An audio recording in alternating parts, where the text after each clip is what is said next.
శ్రీరామాయణము వేదోపబ్రహ్మణము. శ్రీరామాయణం ప్రధానంగా నరుని యొక్క జీవితాన్ని ఉద్ధరించడానికి, నరుని యొక్క జీవితం ఎలా ఉండాలో నేర్పడానికి వచ్చినటువంటి కావ్యం. నేను మీతో మనవి చేస్తూ వస్తున్నాను, నరునికి ఉన్నటువంటి ప్రత్యేకమైన వరం వాక్కు. ఈశ్వరుడు ఇచ్చినటువంటి అత్యద్భుతమైన కానుక అది. ఈ వాక్కు అత్యంత శక్తివంతం. అగ్నిహోత్రం ఎంత శక్తివంతమో అంతకన్నా ఎక్కువ శక్తివంతం. అగ్నిహోత్రానికి కాల్చడం ఒకటే తెలుసు. వాక్కు కాల్చగలదు, ఉపశాంతినివ్వగలదు. కడుపును రంపకపోతపోయునదియే గాయాలు కాకుండినన్నంటారు బల్జేపల్లి వారు. రంపం పట్టుకుని ఒక మనిషిని పడుకోబెట్టి కడుపుని అటు ఇటు రంపం పట్టుకు కోస్తే కలిగేటటువంటి బాధ కన్నా అనకూడనటువంటి మాట ఒకటంటే కలిగేటటువంటి బాధ అంతగా ఉంటుంది. కాబట్టి మాట అనేటటువంటిది అత్యంత శక్తివంతమైనది. శ్రీరామాయణంలో ఒక మాట ఎంతవరకు కథని మార్చగలదు, ఎంత తిప్పగలదు చూపిస్తుంది. శ్రీరామాయణంలోనే ఉన్నటువంటి అత్యంత గమనించదగ్గ విషయం, ఆశ్చర్యకరమైన విషయం ఏంటంటే, రామాయణం ఎప్పుడు అయిపోతుంది అని మనం అనుకుంటామో అప్పుడు ఒక స్త్రీ పాత్ర వచ్చి రామాయణాన్ని కొనసాగిస్తుంటుంది. యథార్థానికి బాలకాండ చివర, అయోధ్యకాండ ప్రారంభ సర్గలతో శ్రీరామాయణం అయిపోయినట్లే కనిపిస్తుంది. ఎందుకంటే రామునికి వివాహం అయిపోయింది, సంతోషంగా ఆయన జీవితాన్ని గడుపుతున్నాడు కాబట్టి అయిపోయింది రామాయణం. కానీ మందర పాత్ర ప్రవేశించింది. ఆ మందర ప్రవేశం చేత శ్రీరామాయణం ముందుకు వెళ్ళింది. ముందుకు వెళ్ళిన తర్వాత ఒక స్థితిలో అరణ్యవాసంలో సీతారాములు సంతోషంగా ఉన్నారు, చాలా సంవత్సరాలు అయిపోయింది, ఇంక వెనక్కి వచ్చేస్తారు. శూర్పణఖ ప్రవేశించి సీతమ్మ తల్లి యొక్క అపహరణమునకు కారణమవుతుంది. సీతమ్మ తల్లి అశోకవనంలో ఉండగా ఉరి పోసేసుకుంటానన్నప్పుడు త్రిజట తన స్వప్నం చెప్పింది. శ్రీరామాయణం ముందుకెళ్ళింది. అంతకుముందు రావణుడు సీతమ్మని చంపేస్తానని కత్తెత్తాడు. ఏమో ఎలా ఉండునో రామాయణం. ధాన్యమాలిని అన్న రావణాసురుని భార్య అడ్డుపడి రామాయణాన్ని కొనసాగించింది. సీతమ్మ తల్లి ఒకప్పుడు యుద్ధకాండలో ఆయన రావణుడు సృష్టించినటువంటి మాయారాముని యొక్క శరీరాన్ని, ఆ తలకాయని చూసి కిన్నురాల ఈ శరీరాన్ని విడిచిపెట్టినంత పనిలోకి వెళ్ళింది. మళ్ళీ త్రిజట పుష్పక విమాన రహస్యం చెప్పి ఆవిడ జీవితాన్ని కొనసాగింపచేసింది. కథాపరంగా సీతమ్మ తల్లి జగన్మాత అని మీరు మాట్లాడినప్పుడు ఉండే కోణం వేరు, కథాపరంగా ఆలోచించినప్పుడు ఉండే కోణం వేరు. కాబట్టి శ్రీరామాయణంలో అదో గమ్మత్తైన విషయం, ఒక ఆడది కొనసాగిస్తూ ఉంటుంది కథని. ఇక్కడ కూడా ఒక గమ్మత్తైనటువంటి విషయం జరిగింది. నేను ఒక రాత్రి గురించి ప్రస్తావన చేస్తున్నాను మీతో నిన్న. ఒక రాత్రి అంటే దశరథ మహారాజు గారు రేపు ఉదయం పుష్యమీ నక్షత్రంలో రామచంద్రమూర్తికి యవ్వరాజ్య పట్టాభిషేకం చెయ్యాలి అని సంకల్పం చేసినటువంటి రోజు రాత్రి దశరథుడికి ఉద్వేగంతో నడుస్తోంది. రాత్రి వరకు ఇంకా రాత్రి దశరథుడికి గడవలేదు నిన్న. ఎందుచేత అంటే ఆయన ఏదో తొట్టుపాటు పడుతున్నాడు మనసులో. సీతారాములకి సంబంధించినంత వరకు వాళ్ళు యథాశాస్త్రంగా ఉపవాస దీక్ష చేత ఆ రాత్రి పూర్తి చేశారు. కౌసల్యామాతకి సంబంధించినంత వరకు సుమిత్రా లక్ష్మణుల్ని సీతమ్మని దగ్గర పెట్టుకుని ఆవిడ దైవారాధన ఎందు ఆ రాత్రి గడిపారు. పౌరులు జానపదులు అత్యంత ఉత్సాహంతో గడిపారు. దశరథ మహారాజు గారికి ఎలా గడిచింది ఆ రాత్రి? దశరథ మహారాజు గారికి గడవవలసిన రాత్రిని అప్పటి వరకు రామాయణంలో అసలు ఏ ప్రాధాన్యత లేనటువంటి ఒక పాత్ర నిర్ణయించింది. దశరథ మహారాజు గారికి ఏమి రామాయణ కావ్యాన్నే ఆవిడ ఒక మలుపు తిప్పేసిందంతే. చాలా ఆశ్చర్యకరమైనటువంటి పాత్ర ఆవిడ పోషించింది. ఇందులో ఇలా పోషించడానికి మహర్షి చాలా అందమైనటువంటి స్థితిలో ఆ కథని ఆవిష్కరిస్తారు. నిజంగా వాల్మీకి మహర్షి రచన అంటే ఎలా ఉంటుందంటే, మీరు దాన్ని జాగ్రత్తగా పరిశీలనం చేసి శ్లోకాలని మౌనంగా నిశ్శబ్దమైనటువంటి వాతావరణంలో మీరు ఆ శ్రీరామాయణాన్ని చదువుకుంటుంటే మీకు యథాతథంగా జరిగినటువంటి రామాయణం మీ కళ్ళకు కనపడుతుంది. నేను యథార్థం చెప్తున్నాను మీతో. మీరు కొంచెం ప్రశాంతంగా కానీ చదవగలిగితే మీకు ఆ పాత్రలు కళ్ళ ముందు కనపడతాయి. కనపడడంలో ఏమవుతుందంటే, మీ ప్రమేయం లేకుండా ఒక్కొక్కసారి మీ కన్నుల వెంట నీరు కారిపోయి మీకు గ్రంథం కనపడదు. కనపడనప్పుడు మీకు తెలుస్తుంది, ఓహో నా కళ్ళమ్మట నీళ్లు కారుతుండడంలో నాకు పుస్తకం కనపడలేదు అనిపిస్తుంది మీకు. అంత ఉదాత్తంగా మీ కళ్ళ ముందు ఆ పాత్రలు కనపడేటట్టుగా అంతగా మీరు మమేకమైపోయి మీరు ధ్యానం చేస్తే ఎలా ఏకీకృతం అయిపోతారో అలా శ్రీరామాయణ కావ్య పఠనమునందు మీకు ఆ పాత్రలు దృగ్గోచరం అయ్యేటట్టుగా వాల్మీకి మహర్షి రచన చేశారు. నేను అందుకే మీతో మనవి చేస్తుంటాను, రామాయణానికి పెద్ద చిలవలు పలవలు చేసి కూడా ఏమీ చదవక్కర్లేదు. రామాయణాన్ని రామాయణంగా చదవండి చాలు, అది అమృత ఫలం. అలా చదువుకుంటే చాలు. రామకథని రామకథగా మీరు చదివితే మీకు అసలు ఎంత గొప్పగా వర్ణిస్తారంటే, అదేంటి ఎన్ని కక్ష్యలు ఉన్నాయి, ఎన్ని కక్ష్యలు దాటితే రథం అక్కడ వరకు పెడుతోంది, అంతఃపురం ఎక్కడుంది, అంతఃపురంలో ఆయన ఏం చేస్తున్నాడు, ఆయన పక్కన ఎవరు ఉన్నారు, అక్కడ వేసిన ఆసనాలు ఎలా ఉన్నాయి, వచ్చిన ఆయన ఏం చేశాడు, కూర్చోమన్నారా, కూర్చున్నారా, నించున్నారా, లేచారా, మాట్లాడారా, తిన్నారా, తినలేదా, తాగారా, పడుకున్నారా, స్పష్టంగా. ఇది మీకు ఎలా ఉంటుందంటే మీరు అలా చదువుతూ వెడుతుంటే, కానీ మీ దృష్టి మాత్రం ఏకాగ్రత ఉండాలి. మీరు చదువుతూ వెడుతుంటే మీకు జరిగినటువంటి శ్రీరామాయణం ఇప్పటికీ ఇక్కడ దర్శనం అయ్యేటట్టుగా మహర్షి ఇచ్చారు. లోకంలో సాధారణంగా ఏంటంటే ఏదైనా ఒక వస్తువు మీద ధ్యానం చెయ్యాలి అంటే మీ నేత్రములు మూతపడ్డ తర్వాత, మీకు ఆ ధ్యాననిష్ట కలిగిన తరువాత అది మనఃఫలకం మీద దృగ్గోచరం అవుతుంది. శ్రీరామాయణం అలా కాదు. ఆ కావ్యం ఎంత గొప్పగా ఉంటుందంటే సామాన్యులైనటువంటి వారికి కూడా మీరు దాన్ని తదేక నిష్ఠతో చదివితే మీకు అసలు సమయం అన్నది ఏం తెలియదు. మీకు శ్రీరామాయణం అలా కళ్ళ ముందు ద్యోతకం అవుతుంటుంది. దానివల్ల ఏమైపోతుందంటే, నేను మీకు నిజం చెప్తున్నాను, మీరు ఆ ప్రయత్నం చేసి చూడండి. మీరు ఒక 2-3 రోజులు అలా చేయగలిగితే 4వ రోజున మీకు ఏమవుతుందో తెలుసా అండి, మీకు పరకాయ ప్రవేశం చేసేస్తారు. మీరు అయోధ్య నగరంలోకి వెళ్ళిపోయి, మీకు ఎలా ఉంటుందంటే తెలిసిన రామకథ అయినా ఎవరైనా వస్తే మీకు చికాకు వస్తుంది. మీకు మళ్ళీ ఎంత తొందరగా శ్రీరామాయణాన్ని తీసి అలా శ్లోకం ప్రతి విషయాన్ని చదువుతూ అందులో మమేకమైపోదామా అనేటటువంటి ఆకర్షణ మిమ్మల్ని లాగేసి శ్రీరామాయణం మిమ్మల్ని అలా తరింపచేసేస్తుంది. అంత గొప్ప రచన చేశారు. అందుకే ఆ ఋషి రుణం మనం తీర్చుకోలేము. రామకథని రామకథగా చదివితే చాలు, ఇంకా దానికి ఏం అక్కర్లేదు. ఎలా ఉందో అలా యథాతథంగా రామకథని చదువుకుంటే చాలు. అలా మీకు మిగిలిన వాటిల్లో పసగుతుందా అంటే అలా హామీ ఇవ్వడం కొంచెం కష్టం. నేను ఎందుకంటున్నానంటే, మనసు అనేటటువంటిది ఎలా ఉంటుందంటే ఇది ఇలా ఉంటుందా అని అనుమానం వచ్చేలా ఉంటుంది. మనుష్య ప్రవృత్తికి చాలా దగ్గరగా ఉంటుంది రామాయణం. కొంచెం కాస్త దూరంగా మీరు అలా పట్టుకోవడానికి వీలు లేని రీతిలో ఉంటాయి మిగిలినవి. నేను ఉదాహరణ చెప్పాలంటే, కృష్ణుడు 7 రాత్రులు 7 పగళ్ళు తన చిటికిన వేల మీద కొండ ఎత్తి పట్టుకున్నాడు అని భాగవతం చదివారనుకోండి, నేను అది తప్పని అంటలేదు. నాకు భాగవతం అంటే పరమభక్తి ఉంది. కానీ ఒక సామాన్య పాఠకుడికి ఏమవుతుందంటే అంతరార్థం తెలియనప్పుడు భక్తితో చదువుతారు, నేను కాదంటలేదు. అలా పట్టుకుంటారా? కృష్ణుడు కాబట్టి పట్టుకున్నాడు, కానీ అలా పట్టుకోవడం కుదురుతుంది? అలా కొండ ఎత్తి చిటికిన వేల మీద పెట్టుకుంటారా అని ఒకటి ఉంటుంది లోపల. కాబట్టి అదంత తేలికగా మీరు దర్శనం చేయలేరు. కొండ చిటికిన వేల మీద ఎత్తి పట్టుకోవడాన్ని మీ మనసు ఎప్పుడూ చూడలేదు. కాబట్టి మీరు అలా దర్శనం చేయడం కూడా కొంచెం కష్టంగానే ఉంటుంది. శ్రీరామాయణం అలా కాదు. అందుకే ఇప్పటికీ శ్రీరామాయణంలో పాత్రలు సామెతలుగా లోకంలో బతికున్నాయి. ఈవిడెక్కడ మందర్లాగా వచ్చి అగ్నిహోత్రం రగల్చేసింది అంటారు, శూర్పణఖలాగా అబ్బో ఎంత అసూయో అంటారు, రావణాసుడి కాష్టంలా రగులుతూనే ఉందంటారు, ఈట కుంభకర్ణుల్లా నిద్ర అంటారు, విభీషణుల్లా ఇంటి గుట్టు రట్టు చేశాడంటారు, రామచంద్రమూర్తిలాగా వీడు 2 మాటలు లేవు వీడికి ఒక్కటే మాట అంటారు, వీడు లక్ష్మణమూర్తిలా కోపం ఏమిటి వీడికి అంటారు, ఏమి ఓర్పు సీతమ్మ తల్లి అంటారు. రామాయణంలో పాత్రలు లోక జీవనంలోకి వచ్చి ఇమిడిపోయాయి. కారణం ఏంటంటే ఆ పాత్రలు మీకు అర్థమై మనసు మీద ముద్ర వేయడానికి మీరేదో పెద్ద సాధన ఏం చెయ్యక్కర్లేదు, చాలా సామాన్యంగా మీతో మమేకం అవుతాయి అటువంటి పాత్రలు. కాబట్టి ఇప్పుడు మంధర అన్న పాత్ర ఒకటి ప్రవేశించింది. అయితే ఈ మంధర అన్న పాత్ర అసలు ఎవరు ఎక్కడి నుంచి వచ్చింది అన్న దాని మీద చర్చ ఉంది. కానీ మహాభారతంలో మాత్రం, శ్రీరామాయణంలో ఆ విషయం లేదు, కానీ మహాభారతంలో మాత్రం దీని గురించి ఒక మాట చెప్తారు. ఏమనంటే, ఆమె దుంభిభి అనేటటువంటి ఒక గంధర్వ కాంత, ఆమె రావణాసురుని చేత బాధింపబడిందని, అనేక మంది కాంతలు బాధింపబడి చతుర్ముఖ బ్రహ్మగారిని ఆశ్రయిస్తే ఆయన నీవే రావణాసురుని యొక్క భంగపాటుకు శ్రీరామాయణంలో ప్రధాన పాత్ర పోషించేటటువంటి కుబ్జగా జన్మిస్తావని అనుగ్రహింపబడిందని, అందుచేత ఈ జన్మలో ఆమె కుబ్జగా వచ్చిందని, ఆమె పుట్టుక నుంచి కైకమ్మతో కలిసి ఉంది, ఆమె పుట్టిన దాదిగా కైకతోనే కలిసి ఉంది. కాబట్టి ఆమె ఎవరు ఏమిటి అన్నదానికి అంత పెద్ద ప్రాధాన్యత లేదు. ఆమె ఏ పాత్ర పోషించింది శ్రీరామాయణంలో, ఆమె సాధించగలిగినటువంటి విషయం ఏమి అన్నదాని మీదే ప్రధానం. కాబట్టి మహర్షి అంటారు, జ్ఞాతి దాసీ యతో జాత కైకేయ్యాస్తు సహోషిత ప్రాసాదం చంద్ర సంకాశం ఆరురోహ యదృచ్ఛయా. ఆ మాటలలో ఉంది అందం. యదృచ్ఛయా, ఈశ్వరుని సంకల్పము చేత.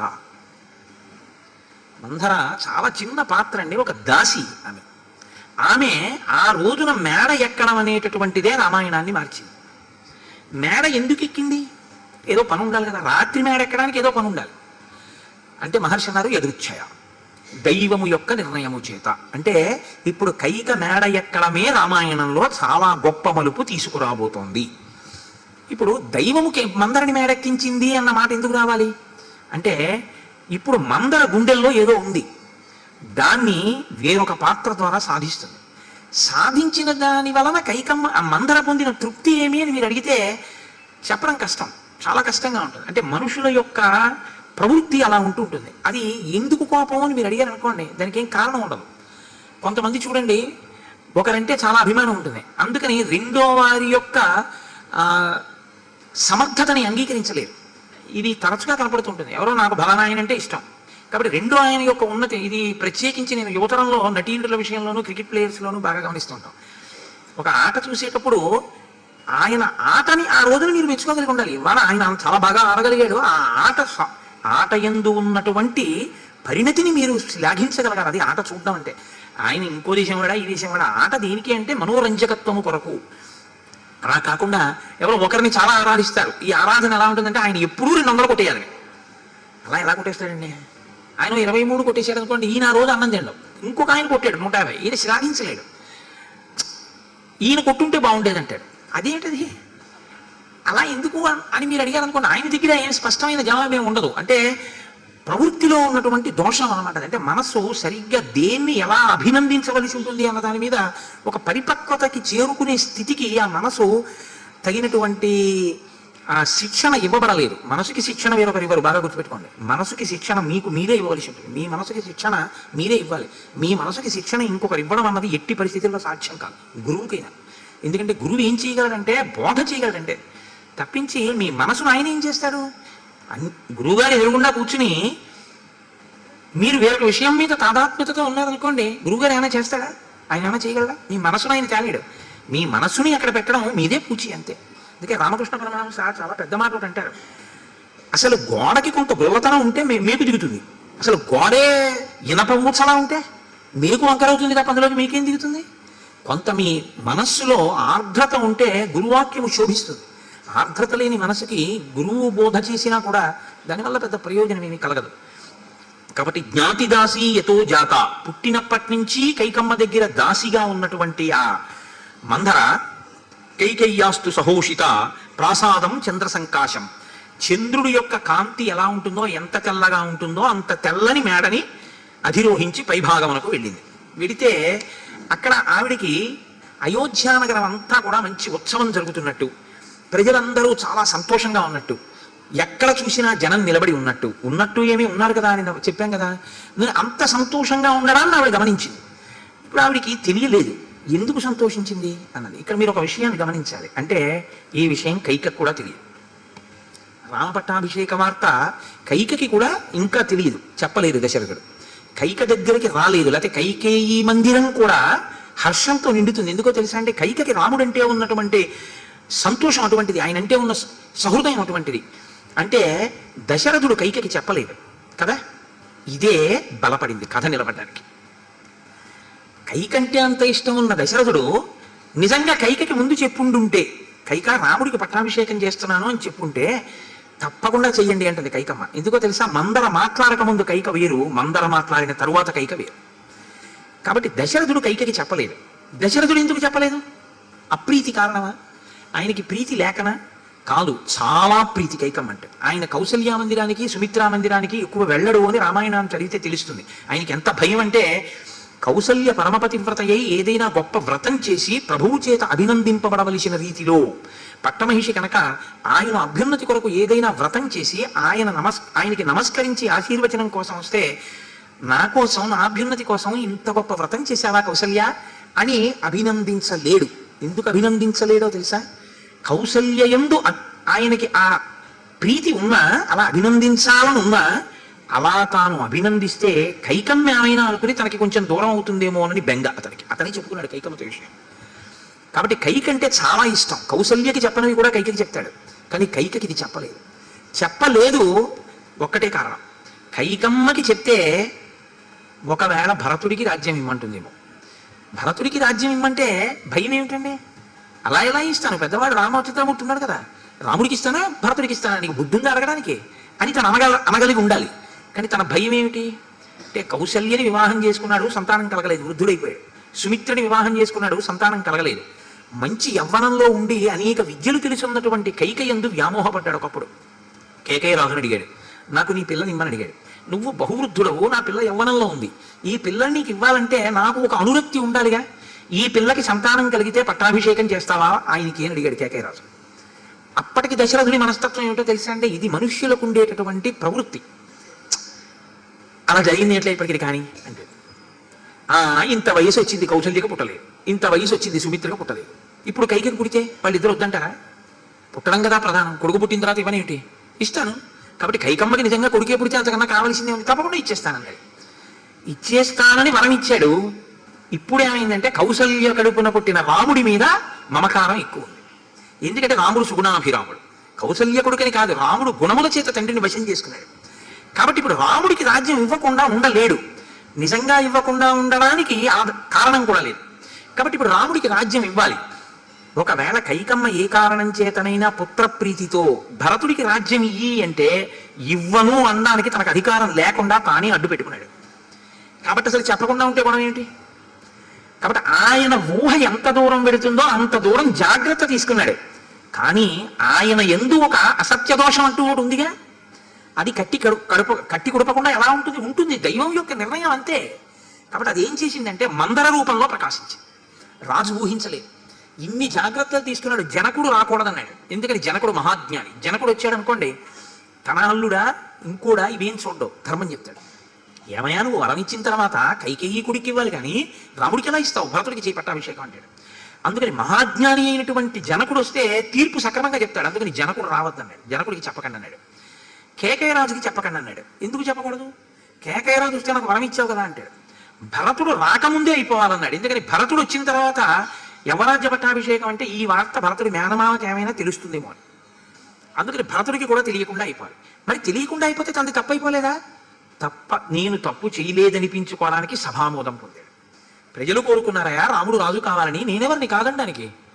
ప్రజలు కోరుకున్నవాడిని, పెద్దవాడిని రాజుని చేశాను, ధర్మం చేశాను. నేనేం చేయను? వాళ్ళందరూ కోరుకున్నప్పుడు నేను అడిగాను, మీకు ఎందుకు ఇష్టం రాముడు అంటే అని అడిగాను. వాళ్ళు ఒక్క కారణం చెప్పి ఈ ఒక్కటి ఇబ్బంది ఉందండి రాముడితో అని ఉంటే తర్వాత వాడు భరతుడి గురించి చూసి ఉండేవాడిని. అసలు ఎవరు అనవాడే లేడు, అందరూ సుగుణాభిరాముడు అన్నారు, రాముడే కావాలన్నారు, అందుకని చేశాను అని చెప్పి తప్పుకోవచ్చు అనుకున్నాడు.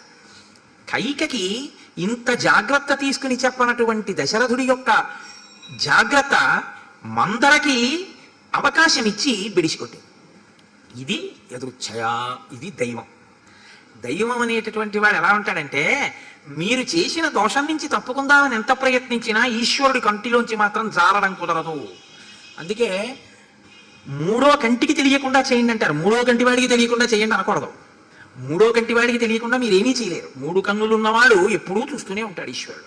మూడో కంటికి తెలియకుండా చేయగలరేమో ఏదైనా. మూడో కన్ను అంటే నా రెండు కళ్ళు కాకుండా పక్కవాడి రెండు కళ్ళల్లో ఓ కన్ను కూడా తెలియకుండా ఏమైనా చేస్తానేమో, కానీ మూడో కంటి వాడికి తెలియకుండా చేయడం అసంభవం.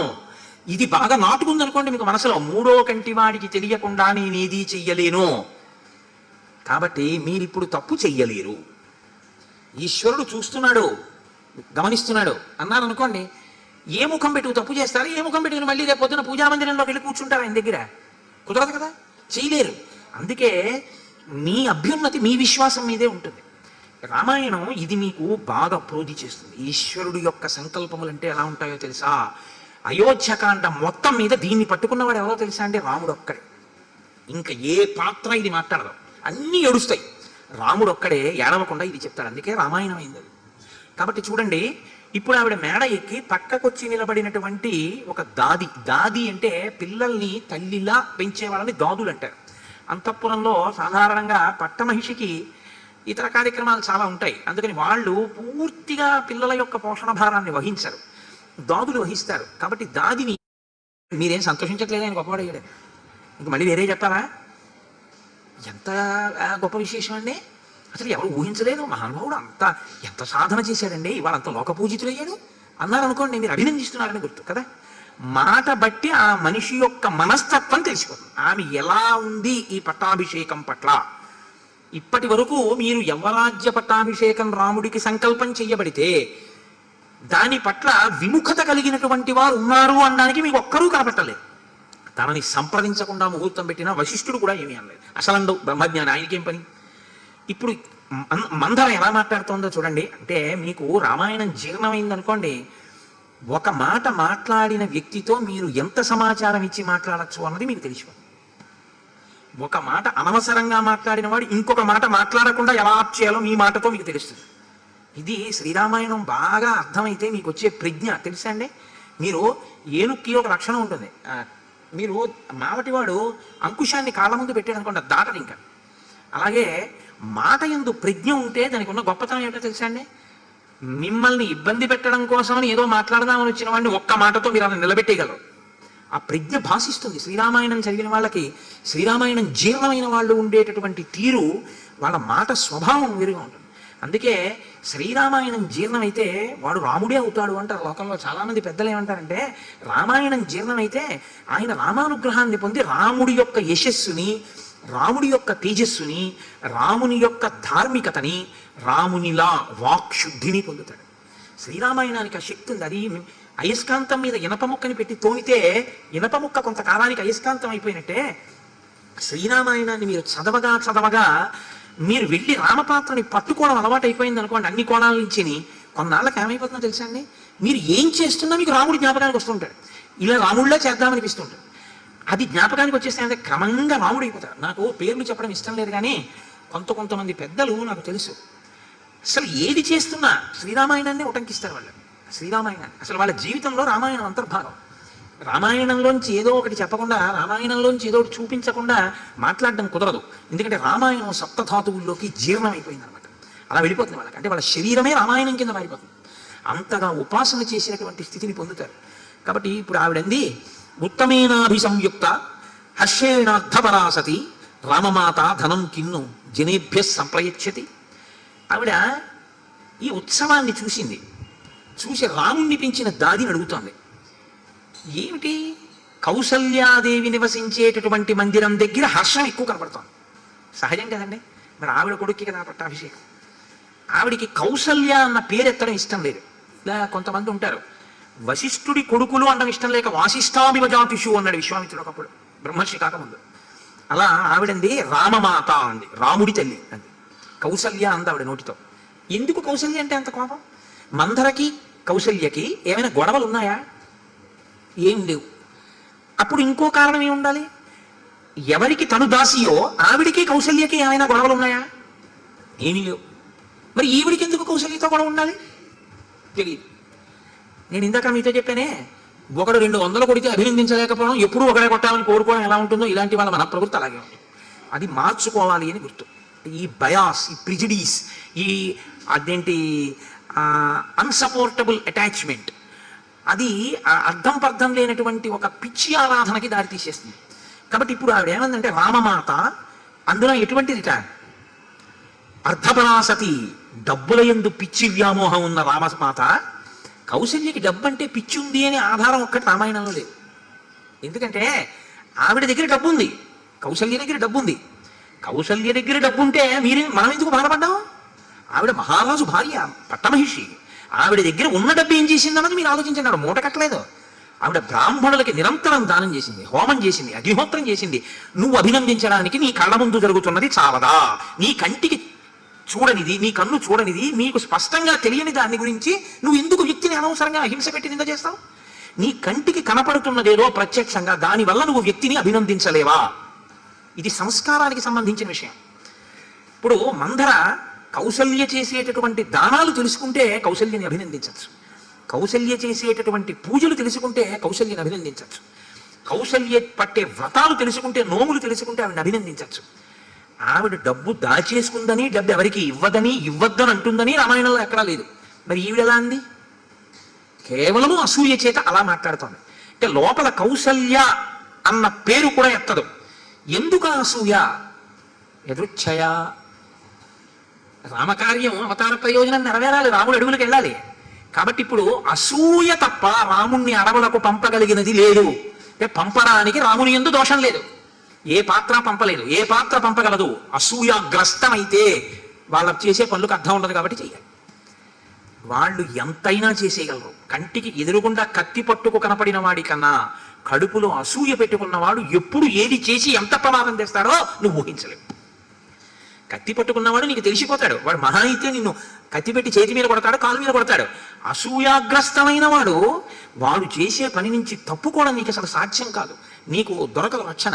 ఇది చిట్ట చివరికి నువ్వు ఏ స్థితికి వెళ్ళిపోతావో కూడా నువ్వు ఊహించలేవు. అందుకే ఒకరు అసూయాగ్రస్తం అవుతున్నారు అంటే మీరు ఏం చెయ్యాలి అన్నది మీకు తెలియదు. బాగా గుర్తుపెట్టుకోండి ఈ విషయాన్ని.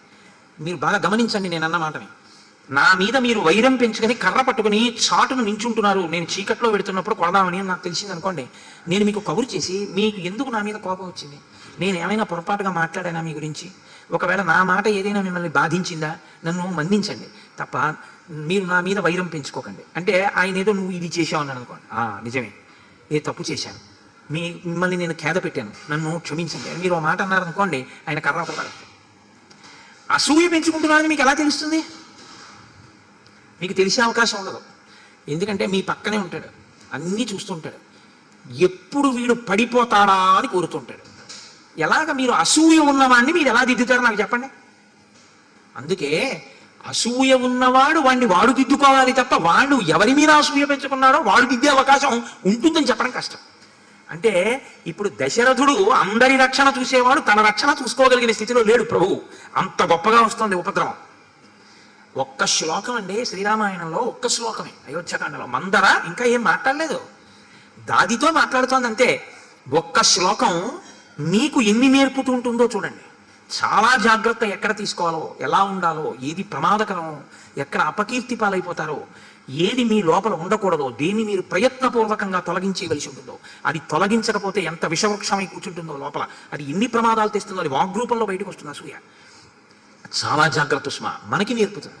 కాబట్టి ఇప్పుడు అడిగితే దాది చెప్పకుండా ఉండలేకపోయింది ప్రశ్న వేసిన తర్వాత. ఎందుకని అంటే ఆవిడ రాముణ్ణి పెంచిన దాది, రాముణ్ణి పెంచిన దాదికి రాముడి లక్షణాలే వస్తాయి కదా. రోజు వాడు కపత్తం అడ్డు, అంత మంచివాడు, అలా ఉంటాడు, రోజు ఆయనకి సేవ చేసిన వాళ్ళకి ఆ లక్షణాలే వస్తాయి. ఇప్పుడు యజమాని అటువంటి యజమాని అనుకోండి, హరిప్రసాద్ గారి దగ్గర పనిచేసేవాడిని శారదాపీఠానికి రాకుండా ఉండమని చెప్పండి, నేను చూస్తాను. ఆయన రాకపోతే ఆయన బస్ వేసి శృంగేరి పంపిస్తారు. ఎప్పుడప్పుడు శృంగేరి వెళ్ళిపోతారు హరిప్రసాద్ గారి దగ్గర పనిచేస్తే. ఎందుకు పనిచేస్తాడంటే యజమాని లక్షణం అది. మీరు ఎక్కడున్నారో దాని ఫలితం మీ మీద పడిపోతుంది. కాబట్టి దాది ఉన్న మాట చెప్పింది, రాముడికి యవరాజ్య పట్టాభిషేకం, అందుకని లోకం అంతా చాలా సంతోషంగా ఉంది అంతే. ఆవిడ గబగబ కిందకి దిగి వచ్చేసింది. ఎక్కడికి వెళ్ళింది? కైకమ్మ మందిరంలోకి వెళ్ళింది. కైకమ్మ ఏం చేస్తోంది? చాలా హాయిగా ఉంది. అంటే అకర్దమమిదం అంటారే వాల్మీకి మహర్షి, అలా బురదలేని నదీ నీళ్ళు ఎలా ఉంటాయో, నదీ జలాలు అలా ప్రసన్నమైన మనస్సుతో చక్కగా ఒక తల్పం మీద పడుకున్నది హాయిగా. ఇప్పుడు ఈ దాసి లోపలికి వెళ్ళింది. ఆమె దాసి, మీరు గుర్తుపెట్టుకోండి. ఆవిడ ఏమందో తెలుసా అండి? ఉత్తిష్ట మూఢే కింశేషే భయం త్వామభివర్తతే. మూఢే, మూఢా అని పిలిచింది. మూఢే, ఓ మూఢురావా, పడుకున్నావా, ఉత్తిష్ట లే. అవతల ఎంత భయం వచ్చి మీద పడిపోతుందో తెలుసా? ఉపద్రవం వచ్చేస్తాం. ఇక నువ్వు నేను ఇలా ఉండే పరిస్థితి లేదు, హడిలిపోవలసిన స్థితి వస్తుంది. పడుకున్నావా, మూఢురావా, లే అని వెంటనే మీరు ఆలోచించండి. నేను అన్నది ఇదే. మహర్షి సర్టిఫికెట్లు ఇవ్వరు. ఇలా అనొచ్చా మందరా, ఆయన ఏమంటారు? ఆయన ఒక సత్యం రాసి వదిలేస్తారు. ఒక దాసి కైకేయిని ఇలా అండి. దాసికి ఒక పరిమితి ఉంటుంది లోకంలో, దేనికైనా ఒక పరిమితి ఉంటుంది. పటకారని మీరే పట్టుకోవాలి, ఎప్పుడు పటకార మిమ్మల్ని పట్టుకోకూడదు, అంతే లోకంలో కదా. ఎప్పుడూ మీరే పట్టుకోవడం ఏంటంటే, ఓసారి మీరు పట్టుకుంటాను మిమ్మల్ని అనుకోండి, పటకార చాలా ప్రమాదం వస్తుంది కదా. పటకారం ఇప్పుడు మీరే పట్టుకోవాలి, అంతే, దాని పరిమితి అంతే. అదేమిటండి, మేము చాలా కాలం నుంచి చూస్తున్నాం, పటకారాన్ని మనుషులే పట్టుకుంటున్నారు, ఇక నుంచి మనుషులు పటకారులు మనుషులు పట్టుకోవాలి, పటకారులన్నీ విప్లవం చేస్తే పటకారులు అవసరం పారేస్తారు అంతే, తప్ప మీరు వాడరు కదా. ఎందుకంటే ఆ వస్తువు ప్రయోజనం చేకూరాలి అంటే ఆ వస్తువుని ఆ పరిమితిలోనే వాడాలంతే, తప్ప అంతకన్నా వాడడానికి వీల్లేదు. ఇప్పుడు నేను మాట్లాడుతుంటే నేను ఒక స్థాయిలో మాట్లాడింది గట్టిగా చేసి వినపడేటట్టు చేస్తోందండి మైకు. చాలా బాగుంది, ఎంత ఉపకారం చేస్తున్నావే మైకా అని దీన్ని నేను ఇలాగే పెట్టుకుని ఇంకా ఇంట్లోనూ నాకు ఇచ్చిన విడిదిలోనూ దీంట్లోనే మాట్లాడాను అనుకోండి, నన్ను పిచ్చాడంటారా అనరా. దీని పరిమితి ఏమిటంటే ఇది ఇక్కడే, తప్ప దీన్ని నేను ఇంటికి పట్టుకెళ్ళను. ఏది ఎక్కడ వరకో అక్కడ వరకు, అది అక్కడ వరకు లేకుండా దాటింది అంటే ఎవడు దాన్ని వాడుకుంటున్నాడో ఆ వాడుకుంటున్న వాడికి ఎక్కడ వరకు వాడుకోవాలో తెలియని వాడని గుర్తు కదా. ఒక దాసి మహారాజు యొక్క భార్య ప్రియపత్ని, ఆవిడనొచ్చి మూఢే ఉత్తిష్ట అనగలిగిందంటే ఎంత చనువు ఇచ్చేసిందో చూడండి. కైక హద్దు మీరినటువంటి చనువు, తన ఆంతరంగిక విషయాల్లో జోక్యం చేసుకోగలిగిన చనువు ఇంటి పని మనుషులకి ఎవరిచ్చినా అలాగే ఉంటుంది. నాకేమి అందులో అభ్యంతరం ఏం లేదు. నేను ఈ మాట చెప్తున్నానంటే, మీ ఇంట పని చేసేటటువంటి వాళ్ళని మీ బిడ్డల్లా ప్రేమించండి, నేను కాదను, నేను ప్రేమిస్తాను. నేను నా ఇంట పనిచేసేటటువంటి దాసిని నా సొంత కూతురులా చూస్తాను. నేను ఎప్పుడైనా రుక్మిణీ కళ్యాణం చేయిస్తే నేను చేసే మొదటి పని ఏమిటంటే, నా ఇంట్లో పనిచేసేటటువంటి దాసికి మా ఆవిడితోటి ఆ రోజున ఇంట్లో అభ్యంగన స్నానం చేయించి బట్టలు కొని దానికి ఆ కొత్త బట్టలు కట్టించి సెలవిచ్చి, నేను ఉపన్యాసానికి వెళ్ళేటప్పుడు కారులో నా భార్య పక్కన కూర్చోబెట్టి తీసుకెళ్లి రుక్మిణీ కళ్యాణంలో కూర్చోబెట్టా. గోపాలకృష్ణ గారికి తెలుసు. ఒక్కటే కారణం, నా కడుపున పుట్టిన కూతురికి యోగ్యుడైన వరుడు వచ్చి దాని జీవితం ఎలా శోభిల్లాలో నా ఇంట పనిచేసినటువంటి దాసి జీవితం కూడా అలాగే వర్ధిల్లాలి. అంతవరకు ఉంచండి చాలు. తప్ప నువ్వు నా కూతురు లాంటి దానివన్న ప్రేమ కడుపులో ఉంటే చాలు. దానికి తెలియదు, ఇంకా పరిణతి లేదు.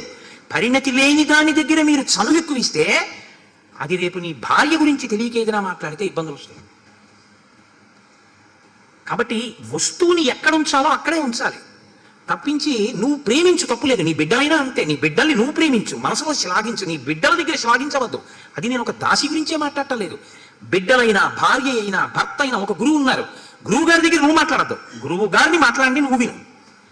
ఎందుకంటే నువ్వు గురువు గారి దగ్గరికి వెడితే నువ్వు మాట్లాడడం ఏమిటి? ఇంకెందుకు గురువు గారి దగ్గరికి వెళ్ళడం? గురువు గారి దగ్గర గురువు గారు మాట్లాడాలి, నువ్వు వినాలి. కాబట్టి ఎంత అవసరమో అంతవరకే గురువు గారి దగ్గర మాట్లాడడం అంటే. కాబట్టి ఇది ఈ పరిమితి తెలియకపోతే ప్రమాదం వచ్చి తీరుతుంది.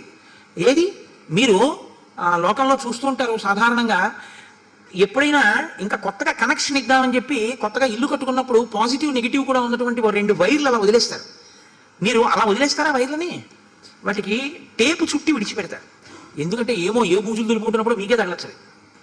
అయితే ఏ పిల్లలో దాక్కునే ఆట ఆడుకుంటూ దాని మీద పాకుతున్నప్పుడు వాడు ఏ తలకో తగలచ్చు ఆ వైరు. నేను టేపు చుట్టేస్తారు. మీకు మనవడు పుట్టాడు, ఇంట్లో ప్లగ్ పాయింట్ని మూసేస్తారు టేప్ వేసి, వాడి సన్నటి వేళ్ళు అందులో పెట్టేస్తారు తీసుకెళ్ళి.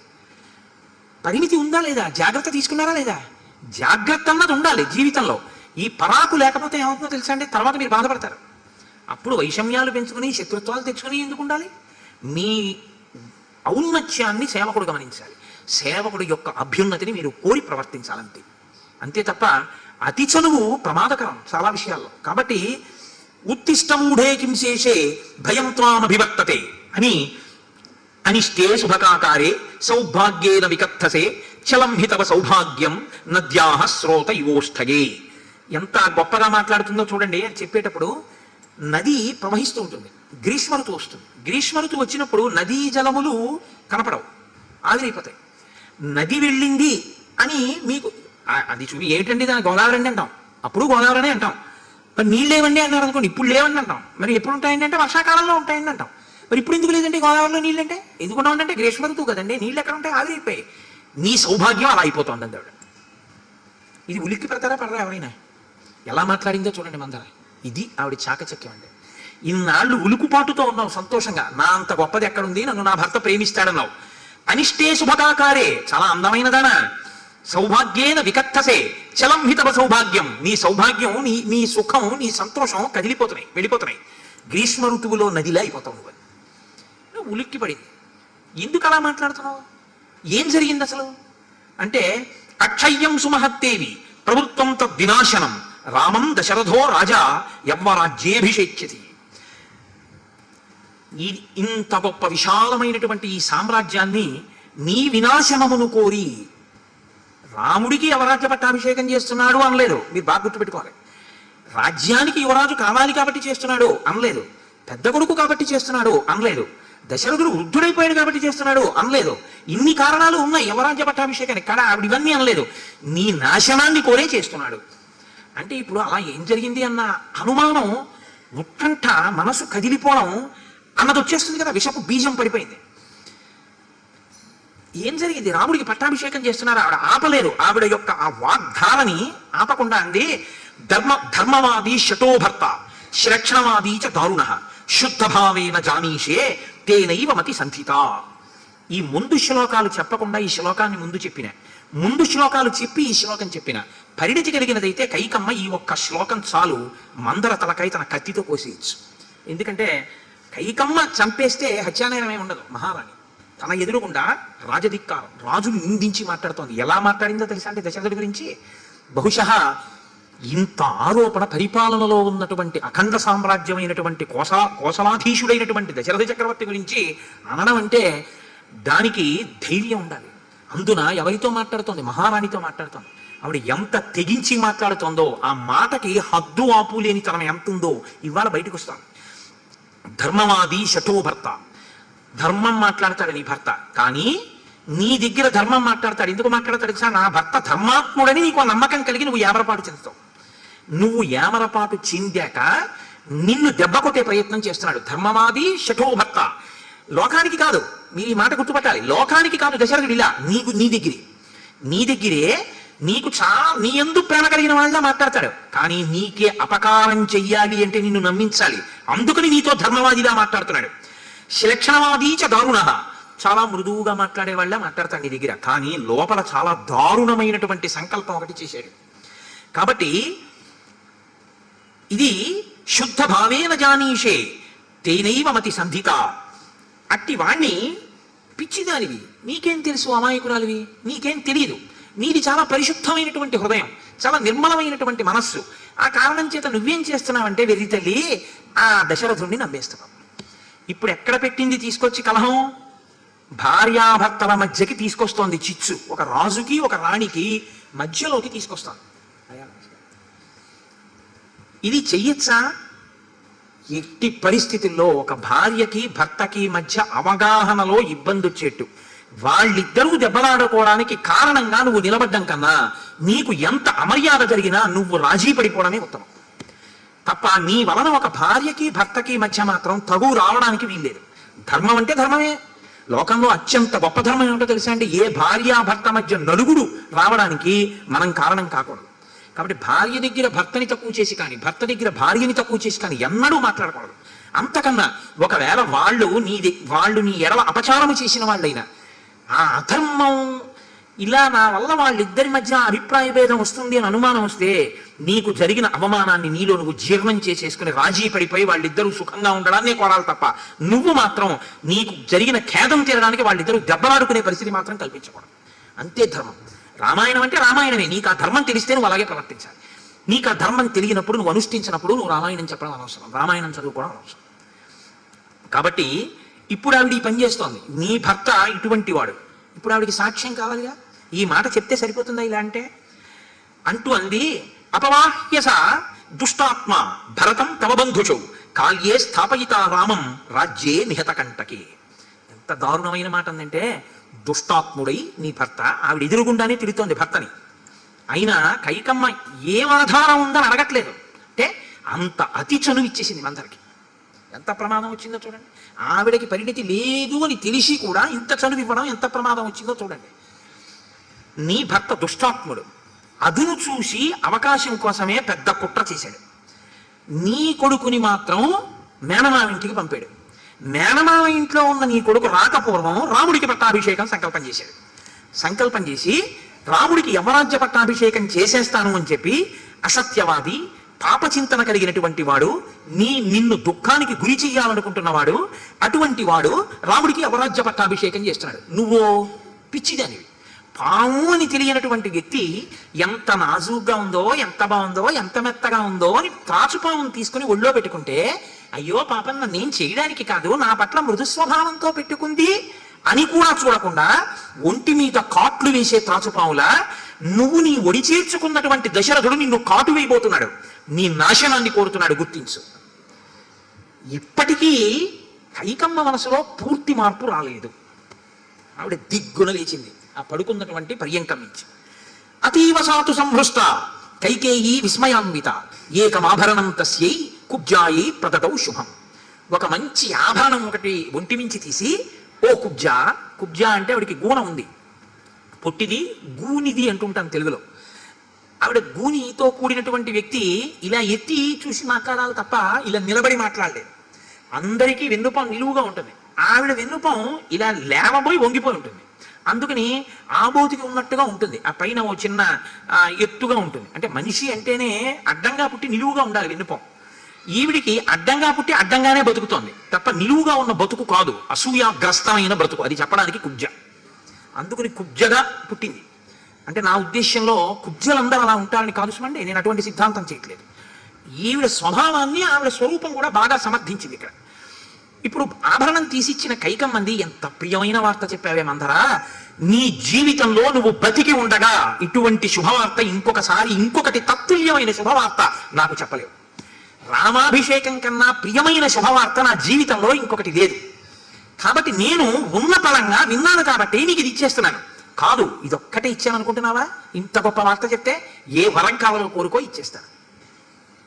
ఆ ఇచ్చిన ఆభరణాన్ని పక్కన పారేసి మూర్ఖురాలా, నీకు అసలు బుద్ధి ఉందా, బాలిషే చంటి పిల్లల్లా మూర్ఖురాలివై ఏ విషయానికి దుఃఖించాలో ఆ విషయానికి సంతోషిస్తావా?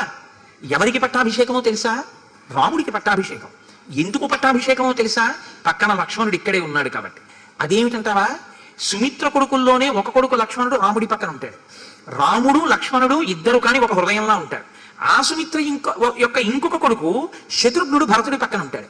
ఆ శత్రుఘ్నుడు ఇక్కడ ఉంటే ఇక్కడ ఉన్నటువంటి శత్రుఘ్నుడు భరతుడికి వ్యతిరేకంగా భరతుడికి జరగని యమరాజ్య పట్టాభిషేకం రాముడికి చేస్తే అడ్డుకుంటాడేమోనని భరతుడి మేనమామ గారింటికి శత్రుఘ్నుడిని కూడా పంపించాడు నీ భర్త. పంపించి ఇది ఎప్పుడో ఆలోచన చేశారు ఇద్దరూ కలిసి. ఎవరు? నీ వెర్రితనం, మీ ఆయన నీ మాట వింటాడనుకుంటున్నావు. కౌసల్య దశరథుడు కలిసి ఎప్పుడో కుట్ర పన్నారు. నీకెందుకు, రాముడికి పట్టాభిషేకం చేస్తాను, భరత శత్రుఘ్నుల్ని మేనమామ ఇంటికి పంపించేస్తాను, కబురంతనంత దూరం వెళ్ళిపోతాడు. లక్ష్మణుడిని ఇక్కడ ఉంచుతాను, రాముడికి సహాయకుడిగా ఉంటాడు, రాముడిని రక్షిస్తాడు, ఎవ్వరికీ తెలియకుండా పట్టాభిషేక ముహూర్తం పెట్టి చేసేస్తాను అని చెప్పాడు. కాబట్టి ఇప్పుడు రాముడికి అందుకు పట్టాభిషేకం చేస్తున్నాడు. అంటే కైకమ్మంది, అవును నిజమే, రాముడు అంటే లక్ష్మణుడికి ఇష్టం, భరతుడు అంటే శత్రుఘ్నుడికి ఇష్టం. ఇష్టం కాబట్టి వెళ్ళాడు శత్రుఘ్నుడు భరతుడితోటి. నువ్వెందుకు అంత నాలుగు పీక్కుంటావు దానికి మందరా? రాముడు అంటే ఎవరో తెలుసా? రాముడికి పట్టాభిషేకం చేస్తే భరతుడికి బాధ ఏంటే? రాముడు అంటే ఎవరో తెలుసా? నాకు తెలుసు. చిన్నప్పటి నుంచి పెంచి పెద్ద చేశానే రాముణ్ణి. ధర్మజ్ఞో గురుభిర్దాంత కృతజ్ఞ సత్యవాక్ శుచి రామో రాజ్ఞ సుతో జ్యేష్ఠో యవరాజ్యం మతోర్హతి భ్రాతృన్ భృత్యాంశ్చ దీర్ఘాయు పితృవత్పాలయిష్యతి సంతప్యసే కథం కుబ్జే శ్రుత్వా రామాభిషేచనం భరతశ్చాపి రామస్య ధ్రువం వర్షశతాం పరం పితృపైతామహం రాజ్యం అవాప్తాః పురుషశభః. అంత బాధపడిపోతాం ఎందుకే? రాముడంటే ఎవరో తెలుసా? ధర్మజ్ఞుడు, కృతజ్ఞుడు, గురువుల ఎడల పెద్దల ఎడల అత్యంత వినయం కలిగినటువంటి వాడు, సత్యవాన్, ఎప్పుడు సత్యవాక్కు కలిగినటువంటి వాడు, ఆంతరమునందు బాహ్యమునందు శౌచమున్నవాడు. అటువంటి రాముడు జ్యేష్ఠుడు కనుక యవరాజ్యాభిషేకం పొందాలి. అతను యవరాజ్యాభిషేకం పొందితే నేను ఎంత సంతోషిస్తున్నానో తెలుసా అందరా? పైగా 1 రోజు 2 రోజులు కాదే, నిండు 100 ఏళ్ళు నా రాముడు రాజ్యం చెయ్యాలి. నిండు 100 ఏళ్ళు నా రాముడు రాజ్యం చేసిన తరువాత తమ్ముడైన భరతుడు రాజ్యం చేస్తాడు. వృద్ధుడైన దశరథుడు అది చూసి పొంగిపోవాలి తన కొడుకు పట్టాభిషేకం జరిగితే. కాబట్టి నువ్వు ఎందుకంత భయపడిపోతావు? నీకు ఇంకొక విషయం చెప్పనా? అసలు నువ్వు కౌసల్య కొడుకు రాముడు అంటున్నావు, కౌసల్య కొడుకు రాముడని నువ్వు అంటున్నావు, కానీ రాముడి దృష్టిలో నాకు కౌసల్యకి భేదం లేదు. కౌసల్యని ఎలా చూస్తాడో నన్ను అలాగే చూస్తాడే రాముడు. యథామే భరతో మాన్యః తథా భూయోపి రాఘవ కౌసల్యాతో తిరక్తంచ సోను శుశ్రూషతే హిమాం. చూడ్డం కాదు, లోపల ప్రేమ ఉంటే అది లోపల పట్టక పైకి పొంగి ప్రవహిస్తే శుశ్రూష రూపాన్ని పొందుతుంది. ఆ ప్రేమ శుశ్రూషగా మారుతుంది. కాబట్టి ఇంత ప్రేమ కలిగినటువంటి వాడు కాబట్టే నా రాముడు కౌసల్యకి ఎలా శుశ్రూష చేస్తాడో అంతకన్నా ఎక్కువ శుశ్రూష నాకు చేస్తున్నాడే.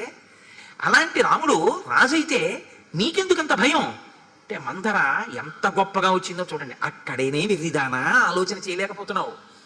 రాముడు భరతుడు పుట్టడంలో ఎంత తేడా, కొద్ది సమయం తేడాకి భరతుడు కూడా రాజ్యం అడగచ్చు నాకు ఇమ్మని. అలా ఒక్కనాటికి అడగడు, అలా కుదరదు కూడా. కానీ ఇప్పుడు సృష్టిస్తోంది. ఇప్పుడు రాముడు రాజు అవుతాడు. రాముడు రాజయ్యాక రాముడి తర్వాత రాజు ఎవరవుతారు? రాముడి కొడుకు రాజు అవుతాడు. భరతుడు ఏమవుతాడు? ఎప్పటికీ రాజు కాడు. భరతుడి కొడుకు ఏమవుతాడు?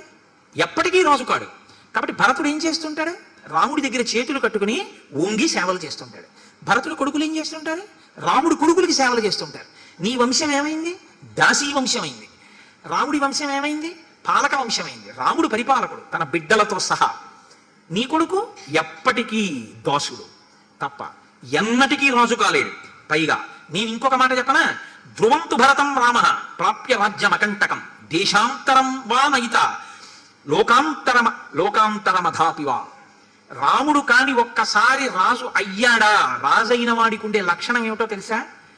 తన తర్వాత పక్కన సింహాసనం ఎక్కడానికి అధికారం ఉన్నవాడెవడో వాడు లేకుండా చేస్తాడు. ఎందుకంటే సింహాసనం మీద ఆసక్తి అలా ఉంటుంది కాబట్టి. రాముడి తర్వాత అధికారం భరతుడిది కాబట్టి భరతుడు లేకుండా చేస్తాడు. అందుకే మీ ఆయన అంత తెలివితేటలుగా భరతుడిని మేనమావింటికి పంపాడు. ఇప్పుడు రాముడు ఏం చేస్తాడో తెలుసా? ఒకసారి యువరాజు అయ్యాక ఇక భరతుడు అంతఃపురానికి రాడు. గ్రామాంతరంలోనైనా ఉంచుతాడు, లేదా వనాలకైనా పంపుతాడు, లేదా లోకాంతరానికైనా పంపేస్తాడు, చంపేస్తాడు. ఇక్కడ తప్ప ఒక్కనాటికి ఇక నీ కొడుకు తిరిగి రావడం అన్నది ఉండదు. నువ్వెంత పిచ్చిదానివి! బాలయే మహిమాతుల్యం భరతో నాయితస్త్వయ సన్నికాశాచ్య సౌహార్దం జాయతే స్థవరేష్వపి. మీ ఆయనంటే కుట్ర చేశాడు, పగపట్టాడు. రాముడికి రాజ్యం ఇవ్వడం కోసం నీ కొడుకుని బలిపెట్టాడు. నీకు తెలివితేటలున్నాయా? మీ ఆయన్ని నమ్మేశావు. నమ్మేసి ఏం చేశావు? మీ అబ్బాయిని మేనమామ ఇంటికి పంపావు. Out of sight out of mind అని ఇంగ్లీష్లో ఒక ప్రొవెర్బ్. ఎప్పుడూ కూడా ఒకే చోట ఉన్నామనుకోండి, కొంతకాలం ఆ ప్రదేశం పట్ల ఒక ప్రేమ కలుగుతుంది. ఇప్పుడు నేను ఇక్కడ 42 రోజులు ఉండి మళ్ళీ కాకినాడ వెళ్ళిపోతాను. కాకినాడ వెళ్ళిపోయిన తర్వాత నాకు వెంటనే ఏం గుర్తొస్తుంది? సాయంకాలం అయ్యేటప్పటికీ ఈ ప్రాంగణం, నేను చెప్పుకున్న శ్రీరామాయణం మీ అందరూ నాకు జ్ఞాపకానికి వస్తారు.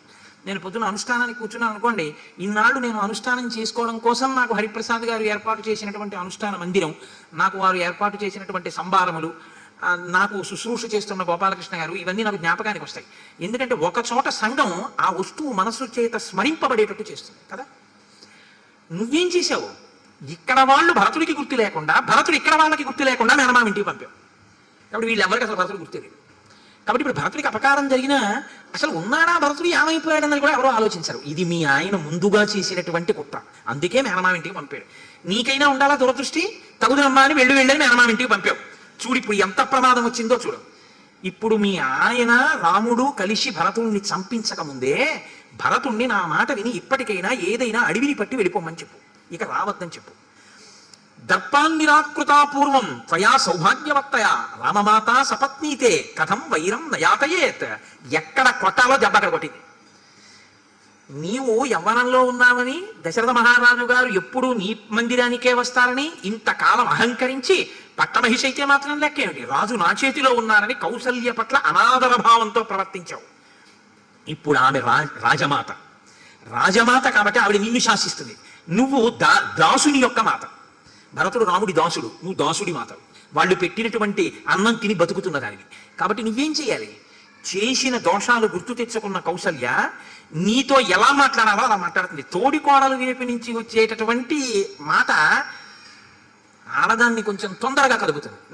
నేను మన్నింపబడిన దాకా. కాబట్టి ఇది కైకమ్మ మనసుకి తొందరగా ఎక్కుతుంది.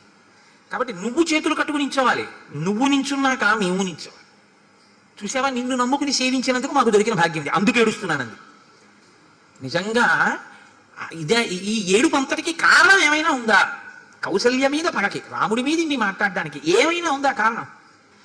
ఏమీ లేదు. ఏమీ లేకపోయినా ఆవిడ అలాగే మాట్లాడుతుంది అంతే. ఇది విన్న తరువాత కైక హృదయంలో మార్పు వచ్చింది. ఈ చెప్తున్నటువంటిది ఏదో చాలా గట్టిగా, మీరు రామాయణం చదవండి, ఆవిడ ఇంకా గట్టిగా మాట్లాడుతుంది. చెట్టు చుట్టూ పొదలు పెరిగితే చెట్టుని కొట్టడం అంత తేలిక కాదు. ముళ్ళ పొదలు చెట్టు చుట్టూ ఉన్నాయనుకోండి, చెట్టు దగ్గరికి వెళ్ళలేరు. అలా భరతుడి దగ్గర శత్రుఘ్నుడు ఉంటే భరతుడి జోలికి వెళ్ళలేరు. శత్రుఘ్నుడు ఇక్కడ ఉంటే మీ ఆయన కుట్ర ఫలించదు. అందుకే శత్రుఘ్నుడిని పంపేశాడు. ఇప్పుడు ఆవిడికి ఇదంతా ఏదో నిజంగా దశరథుడు చేసిన కుట్రలాగే కనపడింది. కనపడి మాట్లాడేటప్పటికీ వెంటనే కైకమ్మంది, అద్యరామిత క్షిప్రం వనం ప్రస్థాపయామ్యహం యవ్వరాజ్యే చ భరతం క్షిప్రమేవాభిషేచయే. ఈ క్షణంలోనే మందర నేను రాముణ్ణి అడవికి వెళ్ళేటట్టు, భరతుడు యవరాజ్యానికి వచ్చేటట్టు నేను చేస్తాను అని. ఇప్పుడు నా కొడుక్కి రాజ్యాధికారం రావాలి, రాముడు వెళ్ళిపోవాలి. ఇది ఎలా సంభవిస్తుంది? ఎలా చెయ్యాలి? కుబ్జ, నీకేమైనా ఆలోచన ఉంటే చెప్పు అంది. నీకు తెలియక అడుగుతున్నావా, లేకపోతే నేను ఏం చెప్తానోనని అడుగుతున్నావా? అసలు నీకే జ్ఞాపకం ఉండాలి, కానీ అడిగావు కాబట్టి చెప్తున్నాను. నీ యందు అనురక్తి కలిగిన దాన్ని, ఎప్పుడూ నీ క్షేమం కోరేదాన్ని కాబట్టి ఎందుకైనా మంచిదని నీ క్షేమానికి సంబంధించిన విషయాలన్నీ నేను జ్ఞాపకం పెట్టుకుంటూ ఉంటానండి. ఇది ఇంకా బాగా మందరిని విశ్వసించడానికి కారణమైంది.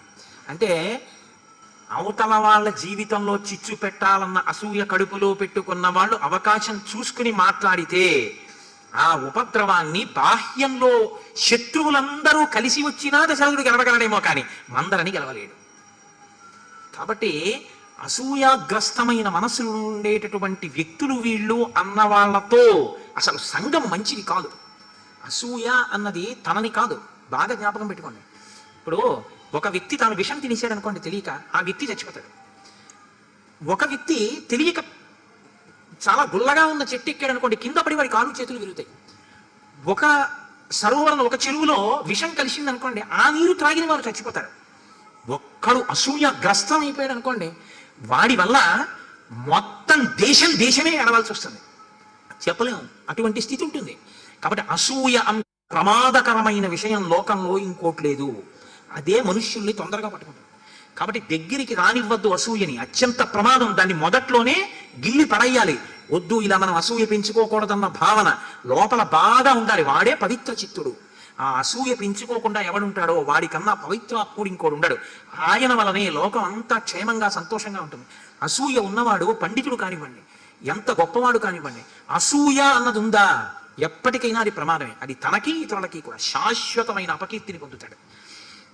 కాబట్టి ఇప్పుడు ఆవిడంది, నీకు జ్ఞాపకం ఉందో లేదో, ఒకానొకప్పుడు ఇంద్రుడు రాక్షసుల మీద యుద్ధానికి వెడుతూ నీ భర్త అయినటువంటి దశరథ మహారాజు గారి యొక్క సహాయాన్ని అపేక్షించాడు. అప్పుడు దశరథుడు యుద్ధానికి బయలుదేరుతూ రథసారథ్య విద్య నీకు బాగా తెలుసు కాబట్టి నిన్ను కూడా తీసుకెళ్ళాడు. తీసుకెళ్ళినప్పుడు వైజయంతపురము అనబడేటటువంటి ఒక నగరం దండకారణ్యంలో ఉంది. అక్కడ తిమిధ్వజుడు అనబడేటటువంటి దశరథుడు బతికాడు. బతికినటువంటి దశరథుడు చాలా సంతోషించాడు నువ్వు చేసిన పనికి. తుష్టేన తేన దత్తౌతే దౌ వరౌ శుభదర్శనే, నీకప్పుడు 2 వరాలు ఇచ్చాడు. నువ్వు అన్నావు అప్పుడు, నాకెందుకండి వరాలు అంటే, అలా కాదు, నీకు 2 వరాలు ఇస్తానని ఆయన కోరుకో అన్నాడు. నువ్వు అన్నావు నాకేం కావాలి, నాకు అడగడానికి ఏం లేదు, ఎప్పుడైనా అంత అవసరమైతే తీసుకుంటాను లేండి అన్నావు. ఆ విషయం నువ్వే నాకు చెప్పావు. ఇది కైకకి గుర్తు లేదు. మీరు బాగా పట్టుకోవాలి ఇక్కడ. ఈ మాట ఎప్పుడు వచ్చింది? భర్తని రక్షించుకోవడానికి తన ప్రాణమే అడ్డుపెట్టింది కైకమ్మ. అంటే అంత భార్యాత్వంతో, అంత పాతివృత్యంతో ప్రవర్తించింది మహాతల్లి. మనం గబుక్కుని కైకమ్మ అనగానే ఇంకా అన్ని తప్పుల కింద మాట్లాడకూడదు. అలా అయితే మనం అసూయాగ్రస్తం అయిపోతాం. ఆవిడని 2 వరాలు తీసుకొని దశరథుడు అడిగితే నాకేదో లేదన్న భావన ఉంటే వెంటనే అడగాలి. ఆవిడకి ఏంటంటే నాకేం లేదన్న భావన ఉంది, అంటే అంత తృప్తిగా ఉంది ఆవిడ. కాబట్టి నాకు ఎందుకండి వరాలు ఉంది ఆవిడ. అంటే దశరథుడే పట్టుపట్టాడు, కాదు నా ప్రీతి కొరకు 2 కోరికలు కోరుకోవాలి. అంటే ఆవిడంది నాకేం కావాలి, భర్త ఏదో కోరుకుంటే కోరడానికి ఆవిడికి ఏమి తట్టట్లేదు. ఎప్పుడు తడుతుంది మనసులో? నాకు ఇది లేదన్న భావన ఉంటే, నాకు ఇది లేదన్న భావన లేని స్థితిలో పూర్ణ తృప్తితో ఉంది కైక.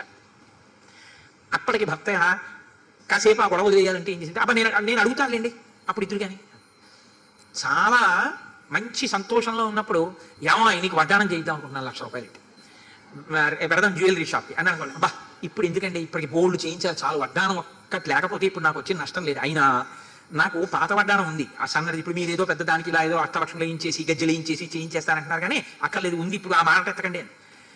అలా కాదులే బాయ్, నేను తప్పకుండా కొందాం అనుకుంటున్నాను, తీసుకోవాల్సిందే.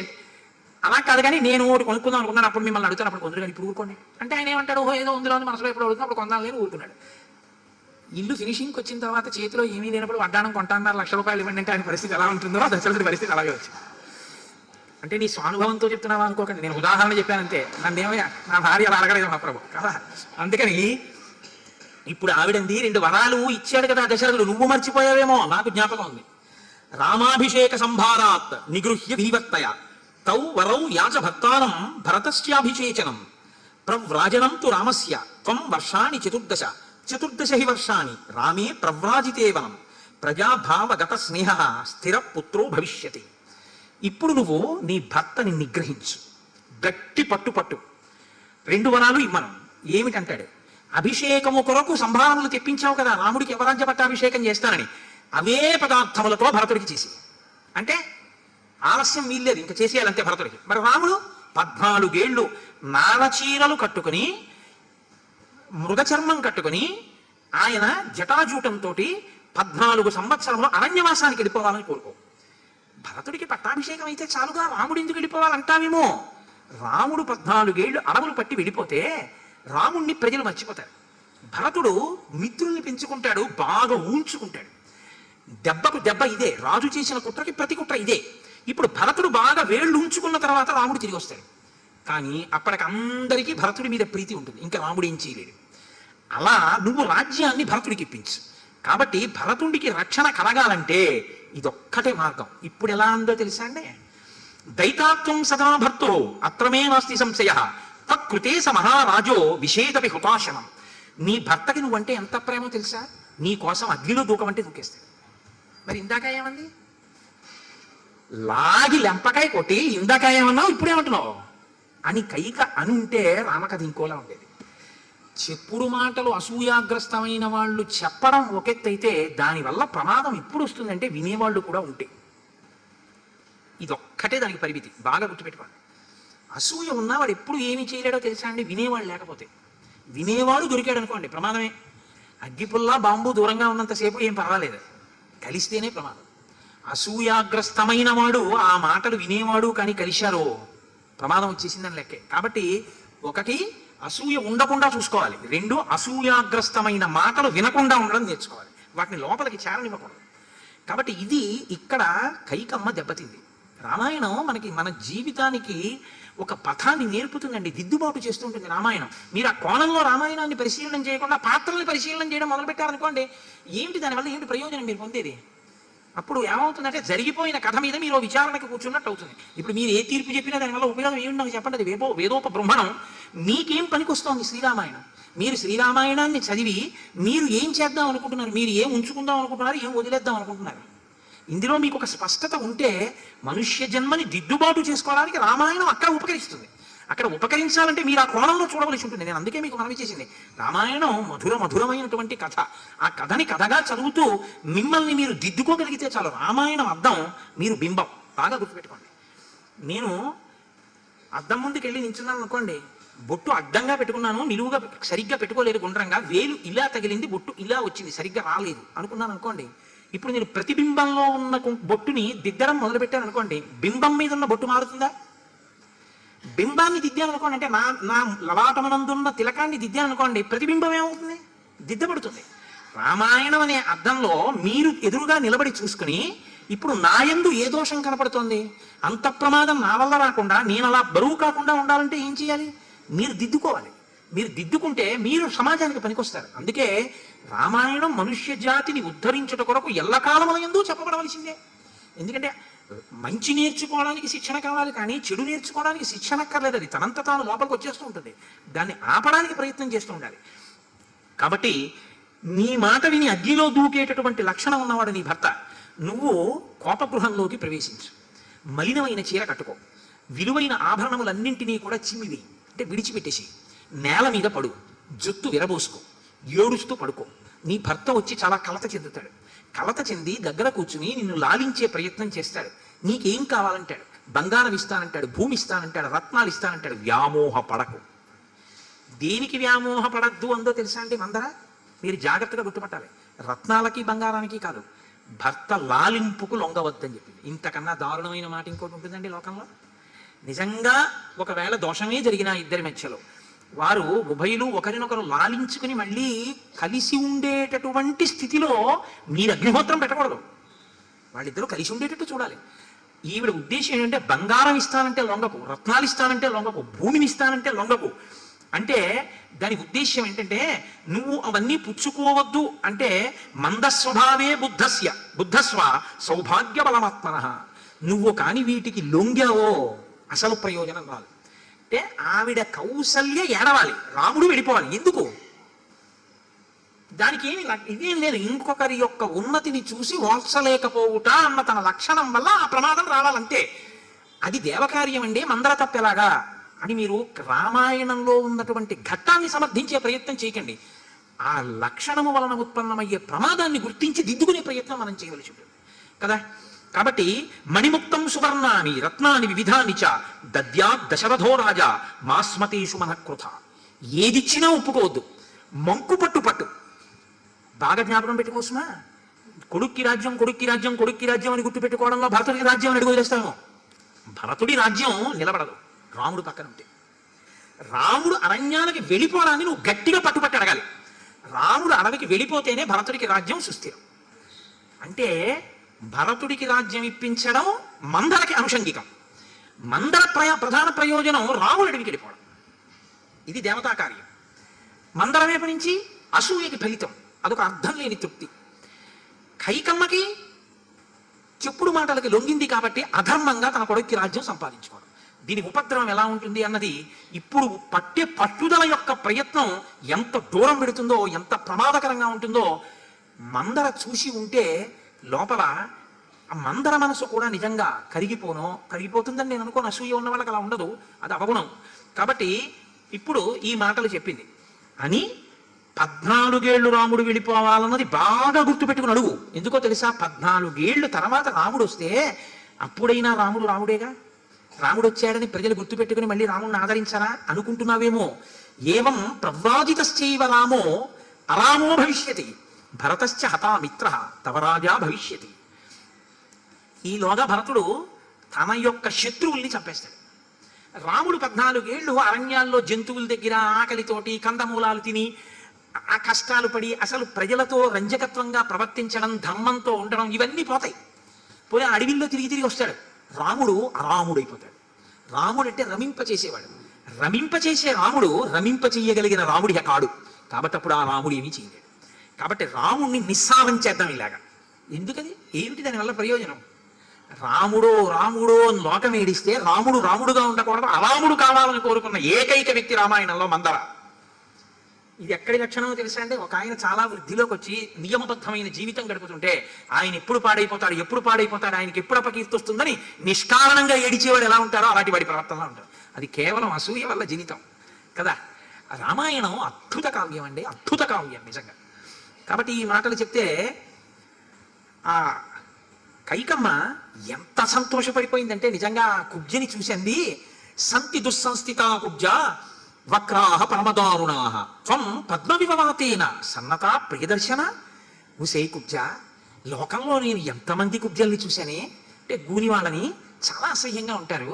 కానీ అబ్బా మందర, నీ గూని అలా ఉండదే, గాలికి వంగిన పద్మంలా ఉంటుంది నీ గూని, ఎంత అందంగా ఉంటుంది అంటే మనకి నచ్చితే ఎంత అసహ్యమైంది బాగుంటుంది, మనకి నచ్చకపోతే ఎంత అసహ్యంగా ఉంటుందో. అక్కకి పిల్లాడు పుట్టి అక్క పిల్లాడు మల విసర్జన చేస్తే బట్ట పట్టుకొచ్చి వాడి 2 కాళ్ళు ఇలా పైకెత్తి వాడి ఆ మల విసర్జకావయవం దగ్గర కడిగేసి తుడిచేసి ఎత్తుకుని వాడిని ముద్దు పెట్టుకుంటుంటే చెల్లెలు అంటుంది, ఏంటి అక్క అలా తుడిచేసా బాగా ఎలా ముద్దు పెట్టుకుంటావే. అదే చెల్లి దానికో కొడుకు పుడితే అది అంతకన్నా గొప్పగా ముద్దడుతుంది. ఎందుకని? తన పుత్రప్రమ ఏమిటో తనకి తెలిసి వస్తుంది కదా. ఎందుకు అప్పుడంత అసహ్యంగా కనపడింది, ఇప్పుడు అంత సంతోషంగా కనపడింది? తన పిల్లాడు కాబట్టి ఎంత ప్రేమో. తల్లికి ఆ ప్రేమ లేకపోతే లోకం ఉందండి? మనందరం బతకడం అన్నది ఉందా? అసలు బతికేం ఉన్నామంటే అమ్మ వల్ల కదా. అమ్మ ప్రేమే లోకంలో అమృతం, అమ్మ ప్రేమే ఈశ్వర స్వరూపం. కాబట్టి ఆ గాలికి వంగిన పద్మంలా ఉంటావే కుబ్జ నువ్వు ఇక్కడ అగ్రతో మమ గచ్చంతి రాజహంసీవ రాజసే. కుబ్జ నువ్వు నా ముందు నడుస్తుంటే రాజహంస నడుస్తున్నట్టుంది. అత్రతే ప్రతిమోక్ష్యామి మాలాం కుబ్జే హిరణ్మయీం అభిషిక్తే చ భరతే రాఘవే చ వనంగతే. రాముడు అడవికి వెళ్ళిపోగానే, భరతుడికి పట్టాభిషేకం అయిపోగానే, కుబ్జ నీ గూనికి బంగారు గొలుసులు చేయిస్తాను అంటే, మనుష్యులకి అవతల వాళ్ళ పట్ల ప్రీతి దేని వల్ల?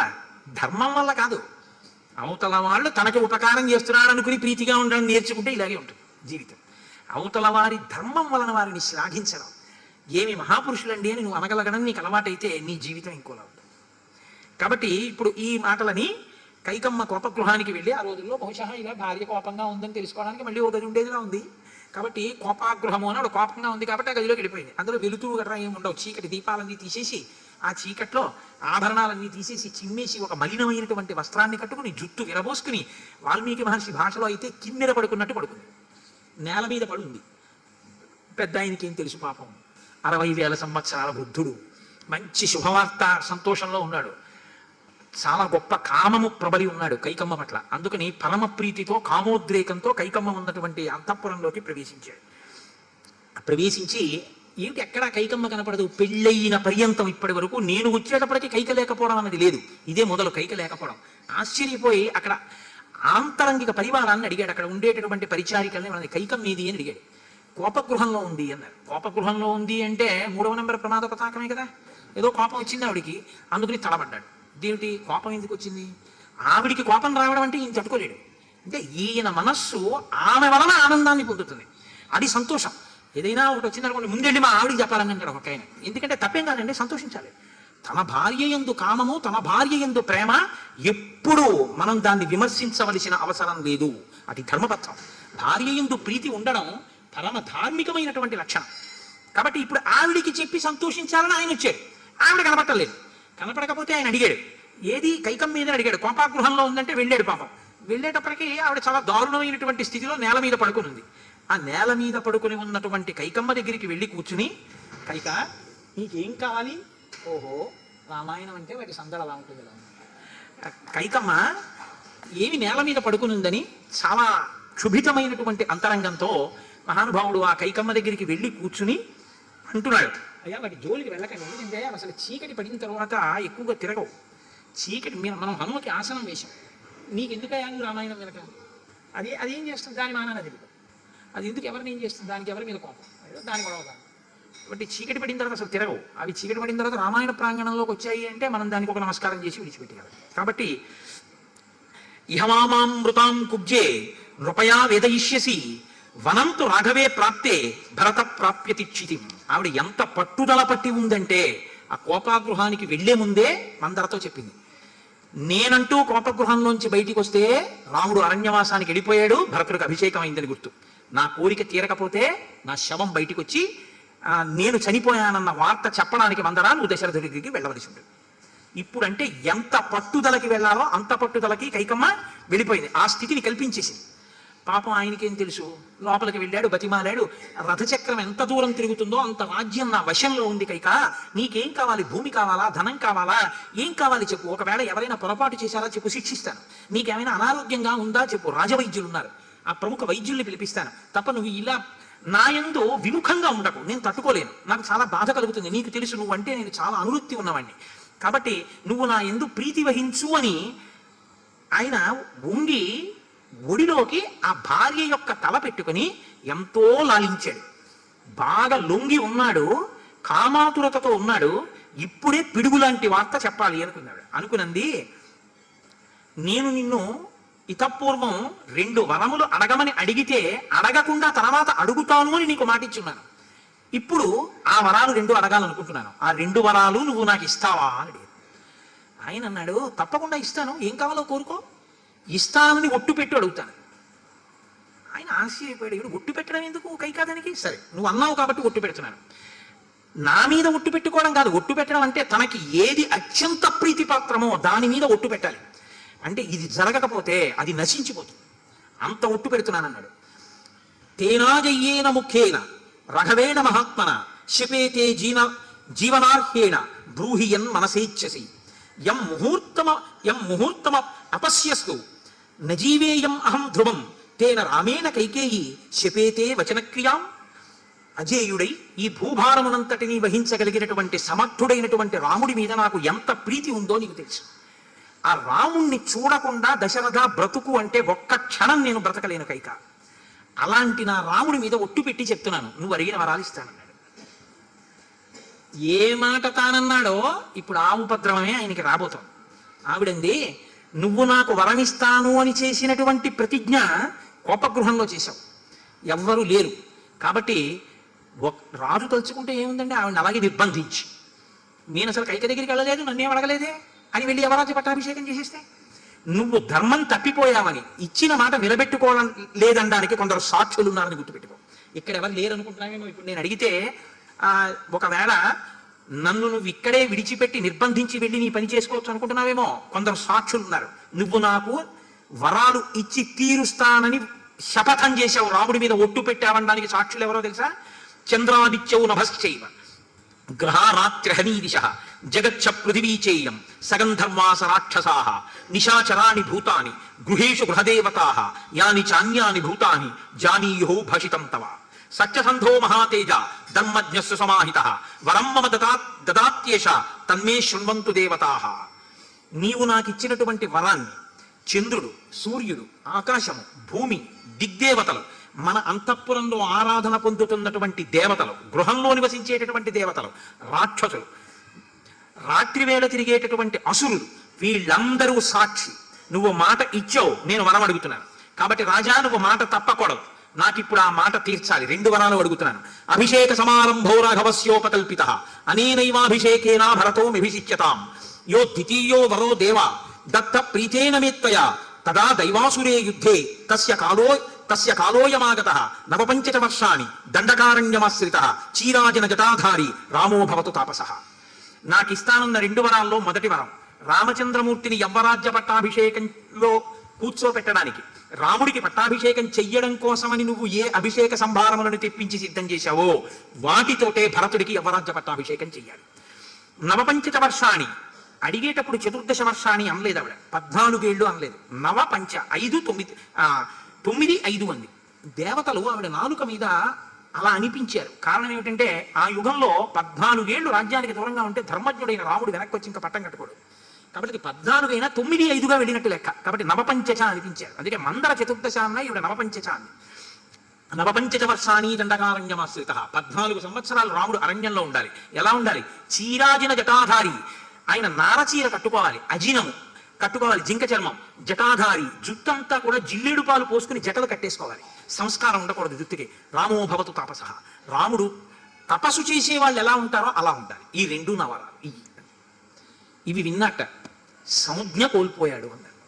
అంటే సంజ్ఞ కోల్పోవడం అంటే ఏమిటో ఒకసారి నేను జీవితంలో అనుభవించాను. ఒక పొట్టి గుమ్మం ఉండేది మా ఇంట్లో ఒక చోట. నేను ఏదో మాట్లాడుతా గుమ్మం కింద చాలా జాగ్రత్తగా ఉండేవాడిని. అకస్మాత్తుగా ఏదో ఆలోచిస్తూ ఒకసారి గభాలను లేచి నించున్నాను. ఖచ్చితంగా తల మధ్యలో తగిలి కింద పడిపోయాను. కింద పడిపోవడం వరకే తెలుసు నాకు. ఆ తర్వాత ఒక 5 నిమిషాలు నాకు ఏమీ తెలియలేదు అసలు. 5 నిమిషాల తర్వాత మళ్ళీ మెమరీ గెయిన్ చేసింది. ఏదో ఈశ్వర కృప వచ్చిందనుకోండి. అంటే సంజ్ఞ కోల్పోవడం అంటే అలా కళ్ళు తెరిచి ఉన్నా తనకి ఏమీ తెలియకపోవడం. అంటే అసలు ఇంకా మేధస్సు స్తంభీభూతం అయిపోతుంది అనమాట. అలా స్తంభీభూతం అయిపోయింది దశరథుడికి. అంటే అసలు ఆయన ఊహించలేదు ఈ మాట. అసలు ఆయనకి ఆలోచన లేదేమీ, ప్రతిస్పందన లేదు. కోపం కానీ బాధ కానీ దుఃఖం కానీ ఏమీ లేవు. జడీభూతుడైపోయాడు. అయిపోయి అలా ఉండిపోయాడు. ఉండిపోయిన తర్వాత సంజ్ఞ పొందాడు. పొంది ఆస్తరణం అంటే ఆసనం లేని నేల మీద ప్రభువు కూర్చోకూడదు. బ్రాహ్మణ పృష్టం కానీ ప్రభు పృష్టం కానీ ఆసనం లేకుండా తగలకూడదు. కాబట్టి ఆయన అది మరిచిపోయాడు. మరిచిపోయి ఇవాళ ఏ స్థితిని పొందేశాడంటే నేల మీద కూర్చునిపోయాడు. కటిక నేల మీద కూర్చుని బాష్పధారలు కారిపోతున్నాయి. వలవల వలవల వల వల ఏడుస్తున్నాడు. ఏడుస్తూ అంతే ఆ కైకిని చూశాడు. ఇప్పటి వరకు ప్రీతి అంతే. వెంటనే నోటి వెంట ఏమొచ్చిందంటే మనుష్యుల యొక్క కదలికలంటే ఇలా ఉంటాయి. నృశంసే దుష్టచారిత్రే కులస్యాస్య వినాశిని కిం కృతం తమ రామేణ పాపం పాపే మయాపివా.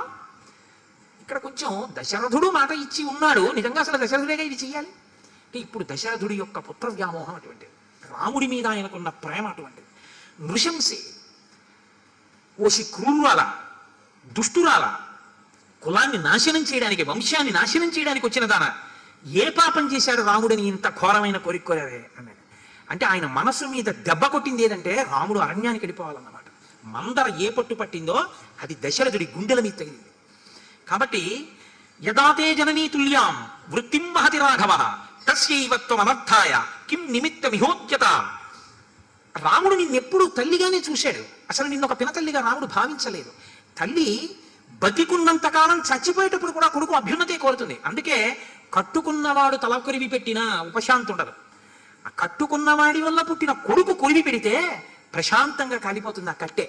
అమ్మ అంటే ప్రాణం పోయేటప్పుడు కూడా కడుపున పుట్టినటువంటి బిడ్డల యొక్క అభ్యున్నతిని కోరేటటువంటి అమృతమూర్తి. కౌసల్య కన్నా నిన్నమ్మగా చూశాడు కదే. నీ నోటంటే ఈ మాట ఎలా వచ్చింది? రాముడు అడివి గడిపాలని ఎలా అనగలుగుతున్నావు నువ్వు? ఇంత ఘోరమైన మాట అంటావా? కౌసల్యావా సుమిత్రాం వా చజేయమపి స్వాశ్రియం జీవితం వాత్మనో రామం జీవితం వాత్మనో రామం నత్యేవ పితృవత్సలం. కౌసల్యని వదిలేయను, వదిలేస్తాను. సుమిత్రుని వదిలేయను, వదిలిపెట్టేస్తాను దూరంగా. నీ ఐశ్వర్యాన్నంతటిని వదిలేయను, వదిలిపెట్టేస్తాను. నా జీవితం వదిలేయమను, వదిలిపెట్టేస్తాను. రాముణ్ణి వదిలేయమని అనకే, నేను తట్టుకోలేను, వాడిని చూడకపోతే నేను ఉండలేను అని ఆవిడ వంక చూసి ప్రార్థన చేశాడు. ఆవిడేం మారినట్టు కనపడలేదు. 2 చేతులు ఎత్తి నమస్కారం చేశాడు. చేసి అన్నాడు, తదలం త్యజ్యతామేష నిశ్చయ పాప నిశ్చయే అపితే చరణం మూర్ధ్య స్పృశాంయేష ప్రసీదమి. అసలు ఆ శ్లోకాలు కొంచెం చదవడానికే చాలా కష్టంగా ఉంటుంది, చాలా బాధగా ఉంటుంది. అసలు అయోధ్యకాండ చదివేటప్పుడు కన్నీళ్లు రాకుండా చదవడం చాలా కష్టం, చాలా కష్టం. అంత కదిపేస్తుంది గుండెని. ఆయన అన్నాడు, నీకు నమస్కారం చేయడం కాదు, నా నుదురు నీ పాదములకు తాటించి ప్రార్థిస్తున్నాను. నేను వంగి నీ కాళ్ళకి నమస్కారం చేస్తాను, ఈ ఒక్క వరం కోరకు, నేను ఉండలేదు రాముడు లేకుండా అని. నీకు ఎప్పుడు రాముడు భరతుడు సమానులనే దానివిగా. ఆయనకి మాటల ధోరణికి పొంతన లేదు. ఇంకా దీని తర్వాత ఇది, దీని ముందిది, దీని వెనక ఇది, అలా ఏం లేదు. ఏదో మాట్లాడేస్తున్నాడు అంతే. అంటే ఇంకా ఒక మూర్ఛ వచ్చినటువంటి వాడు ఎలా ఉంటాడో, ఒక చిత్తగా ఆ చాంచల్యం వచ్చిన వాడు ఎలా ఉంటాడో అలా అయిపోయాడు ఇంకా దశరథుడు. అయిపోయి ఏదేదో ఒక క్రమం లేకుండా మాట్లాడేస్తున్నాడు. ఆయనకి ఇప్పుడు ఆతృత అంతా ఏంటంటే, నేను తినే అన్నానని కైకంటే బాగుండు. రాముడు భరతుడు నీకు సమానులు అనేదానివిగా. రాముడంటే నీకంత ప్రీతిగా. నాకు తెలుసు కైక, నేను నిజంగా భరతుడికి పట్టాభిషేకం చెయ్యి రాముడికి వద్దు అంటే నేను ఏమంటానో అని పరీక్ష చేయడానికి అన్నావు. నిజంగా నువ్వు ఆ మాట అంటావా? నువ్వు అనవు.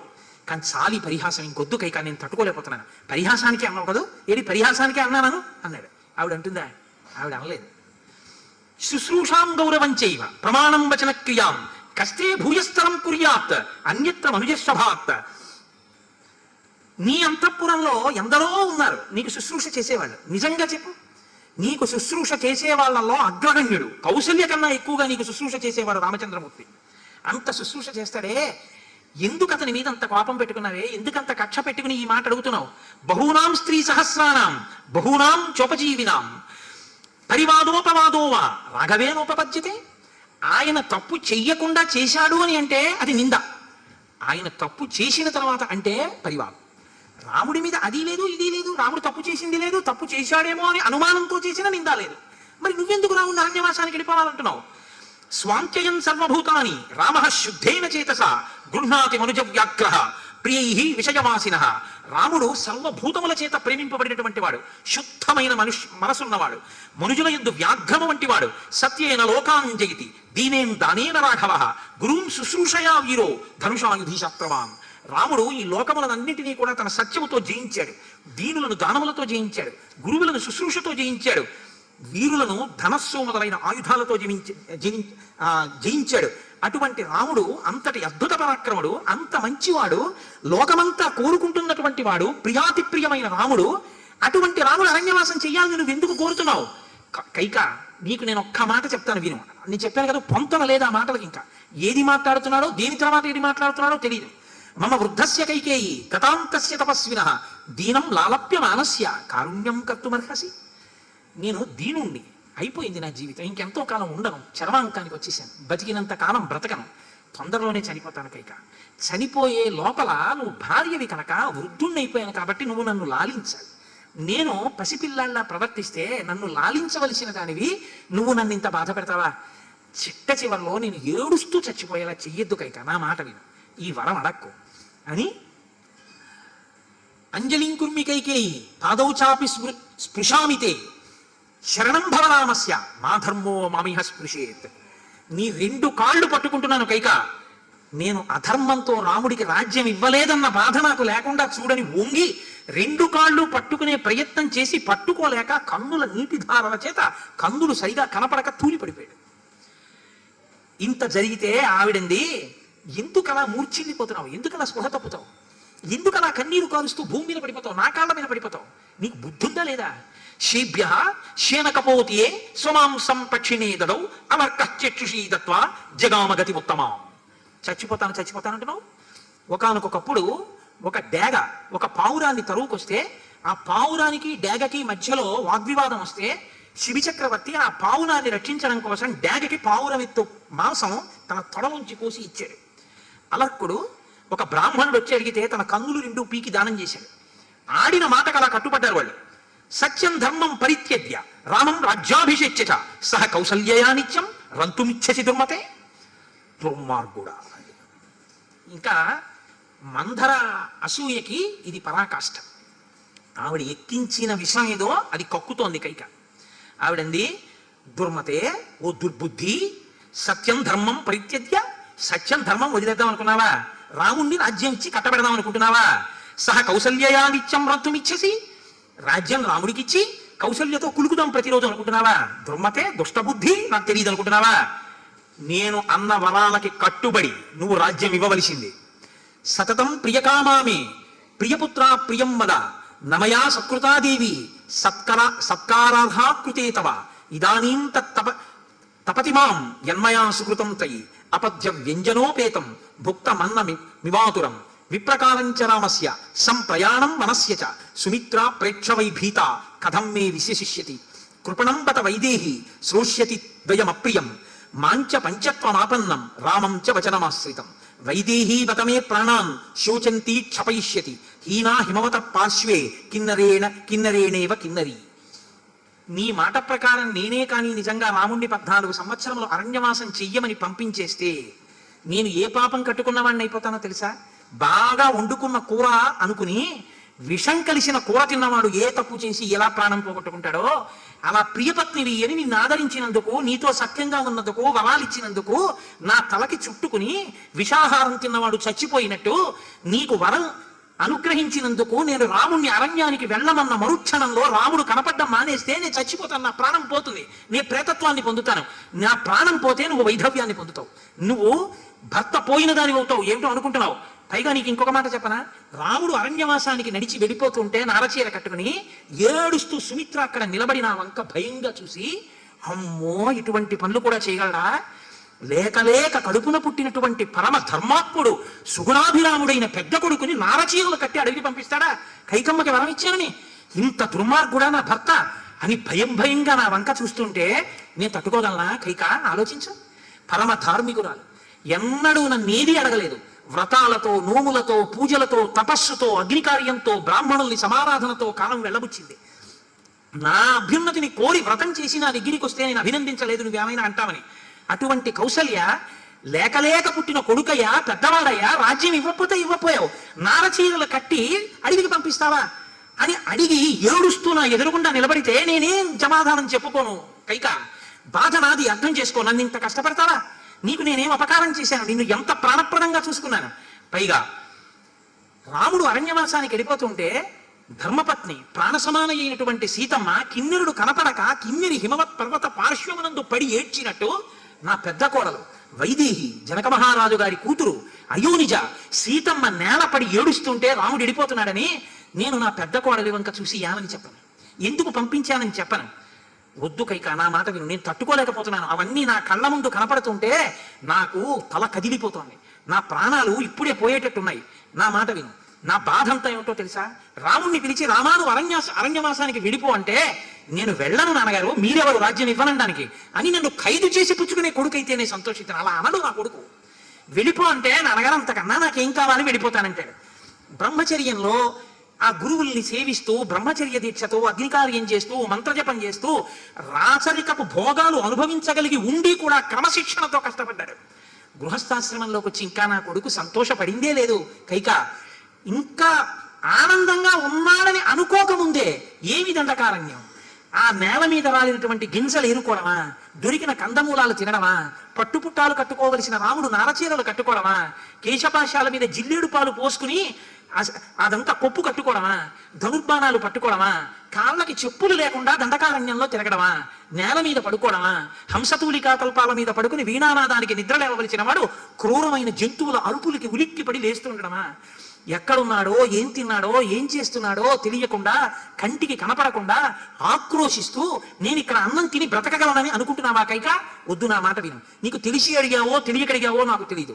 ఒకవేళ నువ్వు తెలిసి కూడా మంకుపట్టు పట్టి నీకు రాజ్యమే కావాలంటే ఇదే భరతుడి హృదయం కూడా అయితే నేను ఇప్పుడే చెప్తున్నాను, ఈ మాట జరగాలి అని నువ్వు కోరుకున్న ఉత్తర క్షణంలో నా శవమే నీకు కనపడుతుంది. నేను బతకలేను, మరణిస్తాను. రాముడు వెళ్ళిపోగానే చచ్చిపోతాను. చచ్చిపోయిన తర్వాత భరతుడు వచ్చి నాకు ప్రేతకార్యం చెయ్యడం కానీ, నా శవాన్ని ముట్టుకోవడం కానీ చేయడానికి వీల్లేదు. అనార్యగితి మామార్యాహ, ఎంత దారుణమైన మాట అన్నాడంటే ఆయన ఆ రోజున. నిజంగా ఒకవేళ భరతుడికి కూడా రాజ్యం నందు అనురక్తి ఉంది కాబట్టి నా మాట విను. నువ్వు అనుకుంటున్నావు భరతుడు రాజ్యం తీసుకుంటాడని అనుకుంటున్నావు. రామభరతుడు రెండు కాదు. భరతుడు పరమధర్మాత్ముడు, జ్యేష్ఠుడైన రాముని యందు ప్రీతి కలిగిన వాడు. నువ్వు అడిగిన ఈ వరం వల్ల దక్కే ప్రయోజనం ఒక్కటే. ఈ వరం సంగతి రాముడికి తెలియగానే రాముడు వెళ్ళిపోతాడు. రాముడు వెళ్ళిపోగానే నేను చచ్చిపోతాను. నేను చచ్చిపోగానే నా శరీరాన్ని తైల ద్రోణిలో పెడతారు. భరతుడు అంత్యేష్టి సంస్కారం చెయ్యాలి కాబట్టి మేనమామ గారి ఇంటి నుంచి వస్తాడు. మేనమామ గారి ఇంటి నుంచి వచ్చి నా శవాన్ని భరతుడు చూస్తాడు. చూసిన భరతుడు రాజ్యం తీసుకోడు. ధర్మాత్ముడై నిన్ను నింద చేస్తాడు. ఎందుకు అడిగా వరాలని అడుగుతాడు.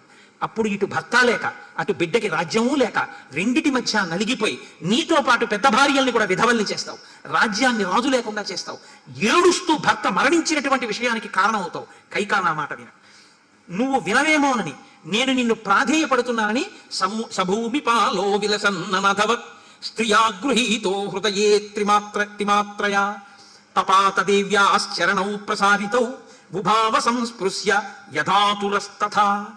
నీ పాదముల మీద నా తల వేరొక్క మాట ఉంచి ప్రార్థన చేస్తున్నాను కైకా, నా కన్నీళ్లతో కడుగుతాను నీ కాళ్ళు, ఈ వరం అడక్కు అని వంగి వృద్ధుడైపోయిన రాజు ఉనికిపోతూ ఆమె పాదముల మీద తల పెడదామని ముందుకు వంగితే ఆయన తల తన పాదముల మీద పడితే ఒకవేళ ఒప్పుకోవలసి వస్తుందేమోనని కనీసం ముందుకి పడిపోతున్న భర్తని చేతులతో కూడా పట్టుకోకుండా క్రూరంగా వెనక్కి నడిచి వెళ్ళిపోతే తల నేలకి తగిలి స్పృహ తప్పిపోయేటట్టుగా దశరథుడు ముందుకు తూలి పడిపోయాడు. అంత క్రౌర్యం ఆవహించింది కైకలో, అంత రెచ్చగొట్టింది మంథర. అసూయ ఎంత దూరం పెడుతుందో పెద్దలు మీరు ఆలోచించెదరుగాక. ఇంత దారుణం జరిగిన తర్వాత అందరికీ తెల్లవారిపోయింది, దశరథుడికి ఇలా తెల్లవారుతాం. అప్పటికి ఎన్ని మార్లు స్పృహ తప్పిపోయాడు, ఎంత ఏడ్చాడో, జుత్తంతా చిమ్ముకుపోయింది. ఏడు పెరగని రాజు ఏడ్చి ఏడ్చి ఏడ్చి కళ్ళు ఎర్రబడిపోయి గుడ్లు పైకి ఉబికిపోయి కన్నులు గుడ్లు పోట్లొచ్చి శిరోభారంతో ఉన్నాడు, శరీరం అంతా ఉనికిపోతుంది. తెల్లవారింది, సూర్యుడు ఉదయిస్తున్నాడు, వెలుతురు వంక చూసి అన్నాడు, ఓ చీకటి నువ్వు వెళ్ళవద్దు, నువ్వు వెడితే సూర్యోదయం అయితే అభిషేకం చెయ్యమని వచ్చినటువంటి నా రాముడితో నేను మాట్లాడలేను, నా రాముడితో ఈ మాట చెప్పలేను, అందుకని ఈ రాత్రి నువ్వు ఇలాగే ఉండిపోవు అని చీకటితో ప్రాధేయపడ్డాడు. అంటే ఎంత వెంపర్లాడిపోయాడు దశరథుడు ఆ రోజున. ఈలోగా సుమంత్రుడు వచ్చాడు, వచ్చి ప్రభువు నిద్రలేచి ఉంటాడు అనుకున్నాడు. అంతఃపురం లోపలి వరకు వెళ్ళి ప్రభువు పడుకున్నటువంటి శయనాగారం తలుపు దగ్గర నిలబడి ఇంద్రుని యొక్క సారథి అయిన మాతలి ఎంత శుభవాక్యములతో నిద్రలేపుతాడో అటువంటి శుభవాక్యములతో, మహారాజా నేను నిన్ను నిద్రలేపుతున్నాను, వేదాంగాది చతుర్దశ విద్యలు చితముఖ బ్రహ్మగారిని ఎలా నిద్రలేపుతాయో అలా నిద్రలేపుతున్నాను, ప్రభు నీకు శుభమగుగాక మంగళమగుగాక. సూర్యోదయం అయిపోయింది, రామచంద్రమూర్తి యొక్క పట్టాభిషేక క్రతువు జరగవలసింది. ప్రభు నీ కోసం, నీ దర్శనం కోసం జానపదులు పౌరులు వేచి ఉన్నారు, లేచి నువ్వు వారికి దర్శనం ఇవ్వవలసింది అన్నాడు. ప్రభువు ఇక మాట్లాడవద్దన్నాడు. ఆ స్తోత్రాన్ని తట్టుకోలేకపోయాడు.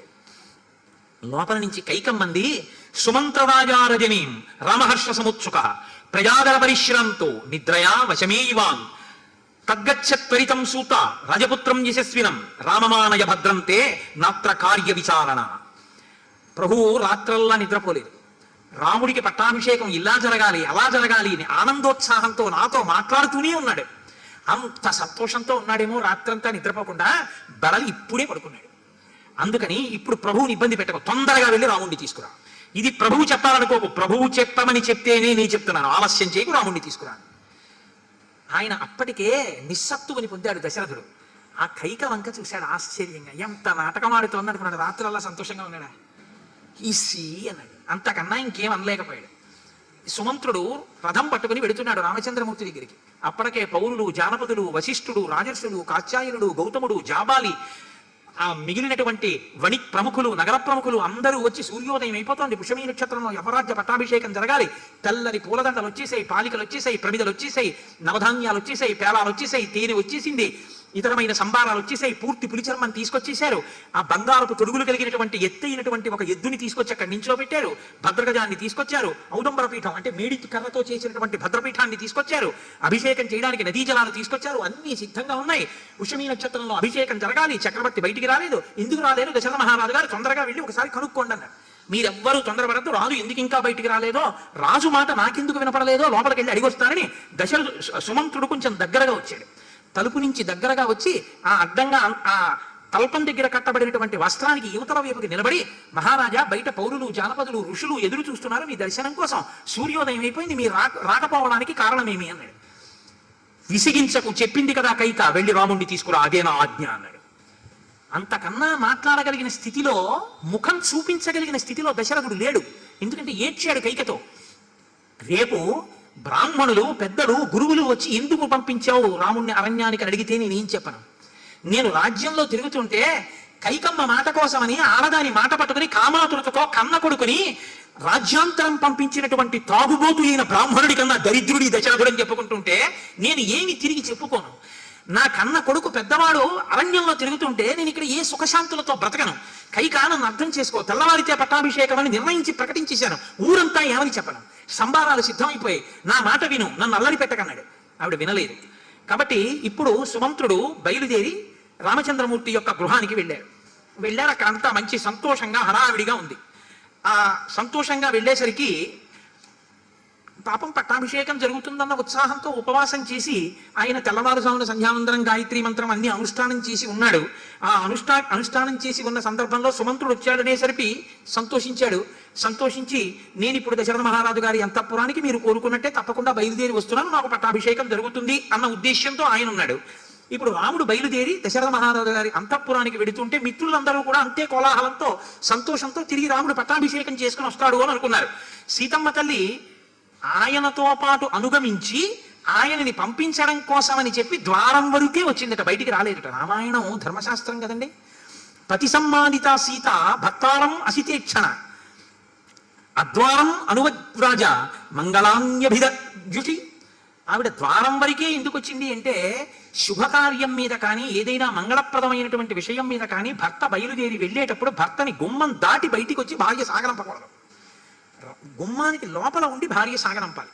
కాబట్టి ఆవిడ పతి సమ్మానిత సీత చాలా సంతోషంగా, సీత నేను యవరాజ్య పట్టాభిషేకానికి వెడుతున్నాను అంటే మీరు యవరాజ్య పట్టాభిషేకం చేసుకుని వస్తారు అని పరమప్రీతితో సీతమ్మ వంక చూసినటువంటి రాముని యొక్క చూపుల చేత సంతోషించి ఉన్నటువంటి సీత అసితేక్షణ నల్లని చూపులు కలిగిన తల్లి ఆద్వారం అనువవ్రాజ అక్కడ ఆ ద్వారము యొక్క గడప వరకు వచ్చింది. మంగళాన్యభిదద్యుషి మంగళము జరగాలన్న కోరికతో గడప వరకు వచ్చి సాగనంపింది. రామాయణం ధర్మశాస్త్రం మనం ఎలా ప్రవర్తించాలో కూడా చెప్తూ ఉంటుంది. కాబట్టి ఇప్పుడు ఆయనతో సీతమ్మ అంటుంది రాముడితో, దీక్షితం వ్రత సంపన్నం వరాజనధరం శుచిం కురంగ శృంగపాణించ పశ్యంతి త్వం భజామ్యహం.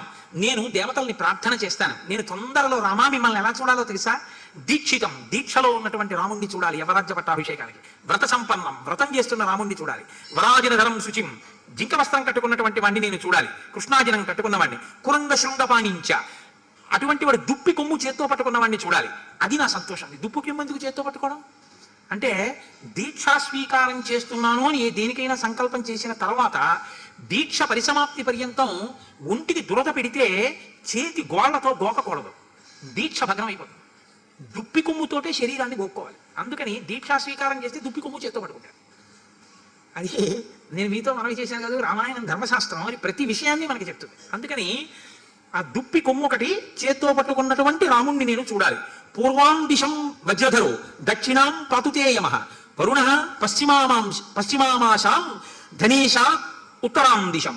తూర్పు దిక్కు నుంచి ఇంద్రుడు, దక్షిణ దిక్కు నుంచి యమధర్మరాజు, పశ్చిమ దిక్కు నుంచి వరుణుడు, ఉత్తర దిక్కు నుంచి కుబేరుడు నిన్ను అనుగ్రహించుగాక అని రాముడికి ఆమె మంగళప్రదమైనటువంటి వాక్కు పలికి భార్య అటువంటి స్థితిలో ఆశీపూర్వకంగా మాట్లాడచ్చు క్షత్రియ కులంలో.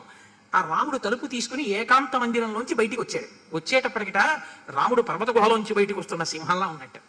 అన్నగారు బయటికి వస్తాడేమో అని అన్నయ్యని చూడకుండా ఉండలేని వాడు ఉన్నాడు లక్ష్మణుడు. అన్నయ్య బయటికి వస్తాడు, అన్నయ్యతో కలిసి వెళ్దామని నించున్నట్టు. ఎలా నించున్నట్ట, ఏదో ఇలా నిలబడలేదట.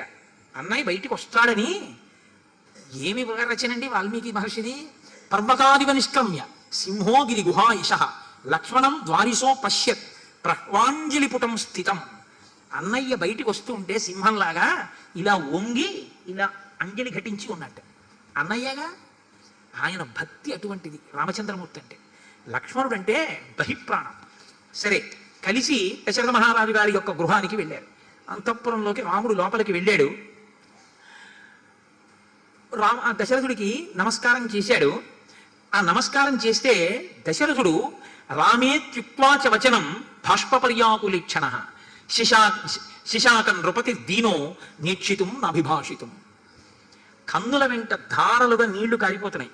రాముడు వచ్చాడు అని చెప్పి రామవర్మ అహంభో అభివాదయే అని కదా అంటాడు. క్షత్రియులు వర్మ అని కలుపుకుంటారు. అందుకని రామవర్మ అహంభో అభివాదయే అని నమస్కారం చేస్తే రాముడు వచ్చాడు, రాముడి మాట వినపడింది.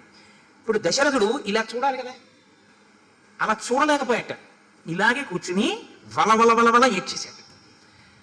ఇప్పుడు నేను ఏ ముఖం పెట్టుకుని చూడను రాముడి వంక. నిన్న 2 మాటలు పిలిచి చెప్పా యవరాజ్య పట్టాభిషేకం ఇస్తానని. ఇప్పుడు ఇలా ఏమని చూడను ఆయన వంక అని చూడలేక వలవల ఏడ్చేశాట. రాముడు అది చూసి కదిలిపోయాడు. కదిలిపోయి ఇంద్రియములన్నీ విచలితమైపోయి ఒక్కసారి ఆశ్చర్యపోయి అన్నట్ట, కచ్చిన్మయానాపరార్థం అజ్ఞానాద్యేన మే పిత కుపితస్థం మమాచక్ష్వ త్వం చైనైనం ప్రసాదయ. అమ్మా, ఎందుకమ్మా నాన్నగారు అలా ఏడుస్తున్నారు? నా వల్ల తెలిసి కానీ తెలియక కానీ ఏదైనా అపరాధం జరిగిందా అమ్మా? ఏదైనా అనకూడని మాట అన్నానా అమ్మా?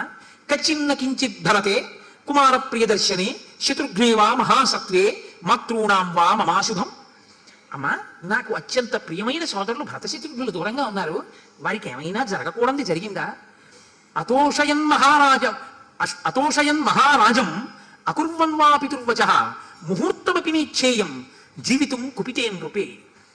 మహారాజుకి నా వలన ఏదైనా తండ్రికి అపచారం కలగడం వల్ల తండ్రి నిజంగా నా వల్ల కన్నుల నీరు పెట్టుకుని ఉంటే ఒక్క ముహూర్త కాలం కూడా నేను ఇక బతకను. నా వలన తండ్రి ఖేదపడితే ఆ బతుకుకు అర్థం లేదు. అమ్మా, నా వలన ఏదైనా ఇబ్బంది కలిగిందా అమ్మా అని అడిగాడు. కైకమ్మంది, ఏమీ లేదయ్యా, నిన్న రాత్రి మీ నాన్నని 2 వరాలు అడిగాను, ఎప్పుడో ఇచ్చాడు. ఆ 2 వరాలు నిజం చేయాలయా అని ప్రతిజ్ఞ చేయమన్నాను, ప్రతిజ్ఞ చేశాడు. ఆ 2 వరాలు తను చేసిన ప్రతిజ్ఞలు నిలబడతాయో నిలబడవో అని బెంగ పెట్టుకుని ఏడుస్తున్నాడయా. రాముడు అన్నాడు, అమ్మాయి ఎరవడం ఎందుకమ్మా దానికి? అహో దిక్కార్హసే దేవి వక్తుం మాం ఇద్దుసింవచ అహం హి వచనద్రాజ్ఞ పతేయమపి పావకే భక్ష్యమేయం విషం తీక్ష్ణం మజ్ఞేయమపి చార్ణవే నియుక్తో గురుణా పిత్ర నృపేణ చ హితేన చ కరిష్యే ప్రతిజానీ చ రామో దిర్నాభిభాషతే. అమ్మా, రాముడికి 2 మాటలు తెలియవమ్మా.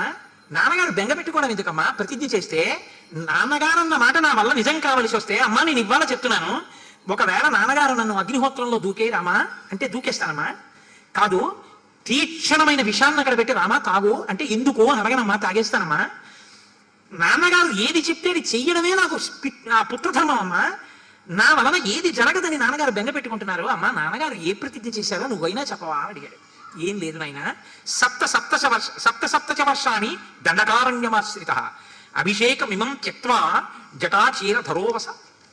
ఏం లేదయా, నువ్వు 14 ఏళ్ళు జటలు ధరించి నారచీర కట్టుకుని అరణ్యవాసానికి వెళ్ళాలి.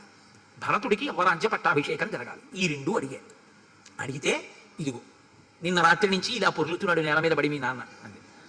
అంటే రాముడు అన్నాడు, అయ్యయ్యో అమ్మా, ఎంత మాట అన్నావు తల్లి, నేను తప్పకుండా అరణ్యవాసానికి వెళ్ళిపోతానమ్మా. కానీ నా బాధ ఒక్కటే, నాన్నగారు ఒక్కసారి పన్నెత్తి నాతో ఒక్క మాట మాట్లాడితే నేను ఎంతో సంతోషిస్తానమ్మా.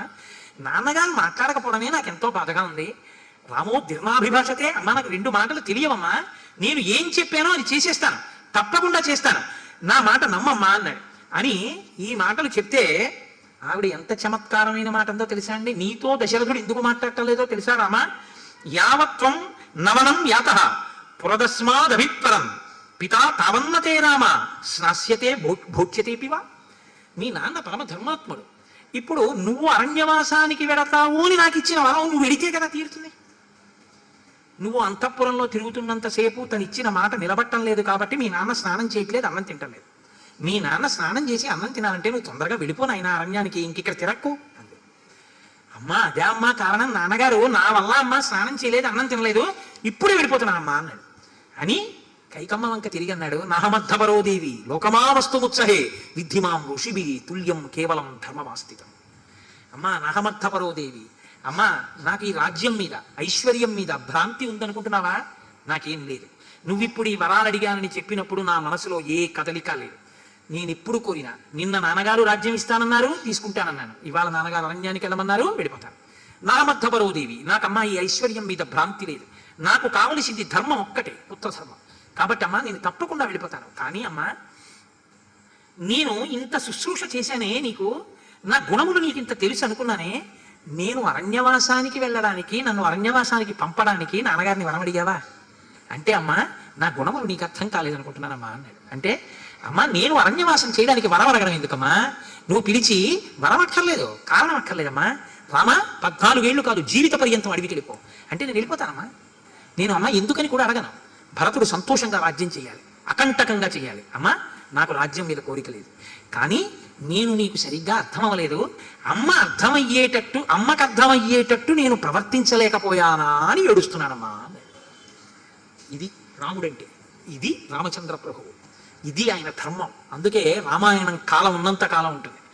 నవనంగం తు కామస్య తజతశ్చ వసుంధరాం సర్వలోకాతిగస్యేవ లక్ష్యతే చిత్ర విక్రియా. అమ్మా, నేను ఈ భూమిని విడిచిపెట్టవలసి వచ్చినా నాకు ఏమి బెంగలేదన్న రాముడి మాట పరమ నిజం. ఎందుకో తెలుసా? రాముడి మనసులో ఏ కోరిక లేకుండా నిజంగానే ఆ అభిషేక సామాగ్రికి అంతటికీ కూడా ఒక్కసారి ప్రదక్షిణ పురస్సరంగా తిరిగి ఆయన బయలుదేరి వెళ్ళిపోయాడు. వెళ్ళి కౌసల్యా మందిరంలోకి ప్రవేశించాడు. లక్ష్మణమూర్తి మాత్రం ఊగిపోతున్నాడు ఇది విని. కౌసల్యా మందిరానికి వెళితే ఆ తల్లి అక్కడ అగ్నిహోత్రం చేస్తోంది, బ్రాహ్మణులందరూ ఉన్నారు, వృద్ధ బ్రాహ్మణులు ఉన్నారు, దాన ధర్మాలు చేస్తోంది, కొడుక్కి పట్టాభిషేకం పొంగిపోతుంది. రాముడు వచ్చాడు అన్నారు. తల్లి ఏం చేస్తుంది? కడుపు తడుగుతుంది కదా, నాన్న రామా ఇవాళ నీకు యవరాజ్య పట్టాభిషేకం, రా రా రా ఈ ఆసనం మీద కూర్చోను. పీట వేసింది. పీట వేసి, నాన్న నీకు పదార్థం పెడతాను, కడుపు నిండా తినరా అంది. అంటే రాముడు అన్నాడు, అమ్మా దత్తమాసనమాలభ్య భోజనేన నిమంత్రిత మాతరం రాఘవ కించిత్ వ్రీడాత్ ప్రాంజలిరబ్రవీత్ గమిష్యే దండకారణ్యం కిమనే వాసనేన మే విష్టరాసనయోగ్యో హి కాలోయం మముపస్థిత భరతాయ మహారాజో యవ్వరాజ్యం ప్రయచ్చతి మాం పునర్దండకారణ్యే నివాసయతి తాపసం. అమ్మ, మహారాజు గారు నన్ను 14 ఏళ్ళు దండకారణ్యానికి వెళ్ళిపోమన్నాడు. నేను అరణ్యవాసానికి వెళ్ళిపోతున్నానమ్మా. ఇంకా నీ కొడుకు ఇటువంటి ఆసనాల మీద కూర్చోకూడదు, కేవలం నేను దర్భాసనం మీదే కూర్చోవాలి. అందుకనమ్మా నువ్వు నా కన్న తల్లివి, నువ్వు వేసిన ఆసనాన్ని తిరస్కరించాననుకోకు, నేను కూర్చున్నట్లేని ఒకసారి ఇలా ముట్టుకున్నాడు. అంటే పెద్దల ఎడల గౌరవానికి ఏం చేస్తారంటే ఒకసారి దాన్ని తీసి వాసన చూడడమో ముట్టుకోవడమో ఏదో చేస్తే ఆ వస్తువును పుచ్చుకున్నట్టే లెక్క. కాబట్టి అమ్మ నేను అరణ్యవాసానికి వెళ్ళిపోవలసి వస్తుంది, నాన్నగారు ఆజ్ఞాపించారు, నాకు అనుజ్ఞయి. వెంటనే అందండి కౌసల్య, ఇది పుత్రన జయేధ మమ శోకాయ రాఘవ నస్మ దుఃఖ మతో భూయ పశ్యేయమహమ ప్రజా. రామ, అసలు నువ్వు పుట్టకపోతే బాగుండేదిరా. పుట్టకపోతే ఒక్కటే మాట, ఎక్కడికి వెళ్ళినా గొడ్రాలు గొడ్రాలు గొడ్రాలు అని ఉండేవాడు. ఆ మాటకే ఏడుస్తూ ఉండేదాన్ని. ఇప్పుడు రామా నువ్వు పుట్టి ఎంత ఏడుపురా, నాకు పుట్టిన వాడివి సుగుణాభిరాముడివి, లేక పుట్టినవాడివి, కష్టపడి పెంచుకున్నాను, ఒక్క శుభం ఒక్క మంగళం నేను అనుభవించింది లేదు, నీ చేతిలో చచ్చిపోవాలి అని కోరుకున్నాను. నీకు యవ్వరాజ్య పట్టాభిషేకం జరిగితే చూడాలి అనుకున్నాను, నా కొడుకు రాజైతే చూడాలనుకున్నాను. ఇవి చూడలేకపోతున్నాను. ఒకెత్తు ఎక్కడో అరణ్యానికి వెళ్ళిపోతావా? అరణ్యంలో కింద పడిన గింజలు ఏరుకుని అన్నం తింటావా? కందమూలాలు సేవిస్తావా? ఏమిరా నా కర్మ, ఇక్కడ కూర్చుని నిన్ను తలుచుకుంటూ ఏడుస్తూ కూర్చోనా? ఇందుక నువ్వు నాకు పుట్టింది, నువ్వు పుట్టకపోతే పుట్టలేదని నాకు పిల్లలు లేరని అనుకునేదాన్ని రా. పుట్టినందుకు బతికున్నన్నాళ్ళు ఏడుస్తూనే ఉండాలిరా. ఇవి తలుచుకు ఎన్ని తలుచుకోవాలరా నేను ఇప్పుడు? నువ్వు ఎక్కడున్నావో అని బెంగ, ఏం తిన్నావో అని బెంగ, ఎక్కడ పడుకున్నావో అని బెంగ, ఎవరేం చేస్తున్నారో అని బెంగ. 14 ఏళ్ళు, 1 రోజా 2 రోజులా? ఎప్పటికీ చూస్తానురా నిన్ను, మళ్ళీ ఎప్పుడు నిన్ను ముట్టుకుంటానురా, ఎప్పుడు రా నాకు సంతోషం? రామా ఈ బాధ నేను పడలేను రా అంటాడు. అంటే లక్ష్మణుడు కౌసల్యాదేవి మాటలకి తట్టుకోలేక ఊగిపోయాడు ధనస్సు పట్టుకుని. ఆయన అన్నాడు, గురోరప్యవలిప్తస్య కార్యాకార్యం అజానతః ఉత్పదం ప్రతిపన్నస్య కార్యం భవతి శాసనం. తండ్రే కావచ్చు, గురువే కావచ్చు, ధర్మం తప్పిపోయాడు. యవ్వనంలో ఉన్న కైకమ్మ మాట విని నీకు రాజ్యం ఇవ్వనంటారా? అన్నయ్య ఆజ్ఞాపించు, నా ధనస్సు చేతిలో ఉండగా నీ పట్టాభిషేకం ఆపగలిగిన మనగాడు ఇక్కడ లేడు, నిగ్రహించి ముసలి దశరథుణ్ణి తీసుకెళ్లి కారాగారంలో పారేసి నీకు పట్టాభిషేకం చేసేస్తాను ఇదే ముహూర్తానికి. అన్నయ్య ఊ అను అన్నాడు. అని కౌసల్య వంక చూసి అన్నాడు, అమ్మా నువ్వు బెంగ పెట్టుకోకు, నువ్వు అలా ఏడవద్దమ్మా, నేను తట్టుకోలేను. దీప్తమగ్ని వరంజంబ ఇది రామ ప్రవీక్షతి ప్రవిష్టం తత్త మాందేవి తం పూర్వం అవధారయ. అన్నయ్య అగ్నిలో దూకితే అన్నయ్య కన్నా ముందు నేను పడి కాలిపోయానని గుర్తు, అన్నయ్య అరణ్యానికి వెళితే అన్నయ్య కన్నా ముందు నేను అరణ్యానికి వెళ్ళిపోయానని గుర్తు. అమ్మా అన్నయ్య ఏది అనుభవించినా నేను ముందు అనుభవిస్తాను, అమ్మా నువ్వు ఏడవద్దమ్మా, నేను చూడలేనమ్మా అన్నాడు. ఎంత భక్తు నిజంగా. ఏదో కొన్ని శ్లోకాలు విడిచిపెట్టి చెప్పడం కానండి, అయోధ్యకాండని కన్నీరు పెట్టుకోకుండా చదవడం చాలా చాలా కష్టం, అంత క్లేశంగా ఉంటుంది ఆ కథ. అందుకే ఏకాంతంలో ఉండి ఏకాంతంలో చదువుకుని ఎవరికీ కనపడకుండా రామాయణం చదువుకుని కళ్ళు తుడుచుకోవడమే తప్ప 10 మందిలో కూర్చుని చదివేది కాదు, 10 మందిలో కూర్చుని అదేంటి ఆ హృదయం కదిలిపోయేది కాదు. శ్రీరామాయణం అంటే శ్రీరామాయణమే. కాబట్టి ఈ మాట అన్న తర్వాత కౌసల్యంది లక్ష్మణుడు చెప్పినటువంటి మాట ఆలోచించు. ఒకవేళ రాజుని నిగ్రహించి నువ్వు రాజ్యం తీసుకుంటే ఎలా ఉంటుంది అని అంటే రాముడు అన్నాడు, నాస్తి శక్తి పితృవాక్యం సమతిక్రమితుం మమ ప్రసాదయే త్వాం శిరస గంతుమిచ్చామ్యహం వనం. అమ్మ రాజాజ్ఞ తిరస్కరించరానిది, తండ్రి మాట శిరోధార్యం. తండ్రి అంటే అమ్మ ఈ కన్నులకు కనపడేటటువంటి దైవం, ఈ శరీరం నా తండ్రి ఇస్తే వచ్చింది. ఆయన ఇచ్చిన శరీరంతో ఆయనని అసత్యమునందు నిలబెట్టడమా? ఆయనకి కీర్తి తెస్తే నాకు చాలు. అమ్మ నువ్వు ఆ మాట అనకూడదు, నేను వినకూడదు, నాన్నగారి మాట పాటిస్తాను. అమ్మ మన వంశంలో సగరులు తండ్రి మాట విని అశ్వం కోసం వెళ్ళి బూడిద కుప్పలయ్యారు. పరశురాముడు తండ్రి మాట విని తల్లి రేణుకని చంపేశాడు. నాయన లక్ష్మణ, అమ్మ బాధపడేటట్టు నువ్వు ఉద్రేకపడకూడదు. అమ్మ లేనిపోని ఉద్వేగాన్ని పొందుతోంది. ధర్మోహి పరమో లోకే ధర్మే సత్యం ప్రతిష్ఠితం ధర్మ సంస్కృతమే తచ్చ పితుర్వచనముత్తమం. పితుర్వచనాన్ని పాటించడం కన్నా ధర్మం కొడుక్కి లోకంలో ఇంకోటి లేదు లేదు లేదు. కాబట్టి లక్ష్మణ, నా తండ్రి దశరథ మహారాజు గారు ఏం చెప్పాడో అది నేను చేస్తాను. అయినా నేను ఒక మాట అడుగుతాను, నువ్వు ఒకటి బాగా ఆలోచించు. అమ్మ కైకని తిట్టకండి, నాన్నగారు దశరథుడిని తిట్టకండి అమ్మ. ఎందుకో తెలుసా? అమ్మ కైకమ్మ ఎటువంటిదో నాకు తెలుసు. అమ్మ ఎప్పుడైనా నా పట్ల ఇంకోలా మాట్లాడిందా? ఎంత ప్రేమగా చూసింది, ఎంత లాలించింది, నన్ను ఎంత నీతో సమానంగా చూసింది. అటువంటి అమ్మ నిన్న రాత్రి 2 వరాలు అడిగింది, నన్ను అడవికి వెళ్ళమందంటే.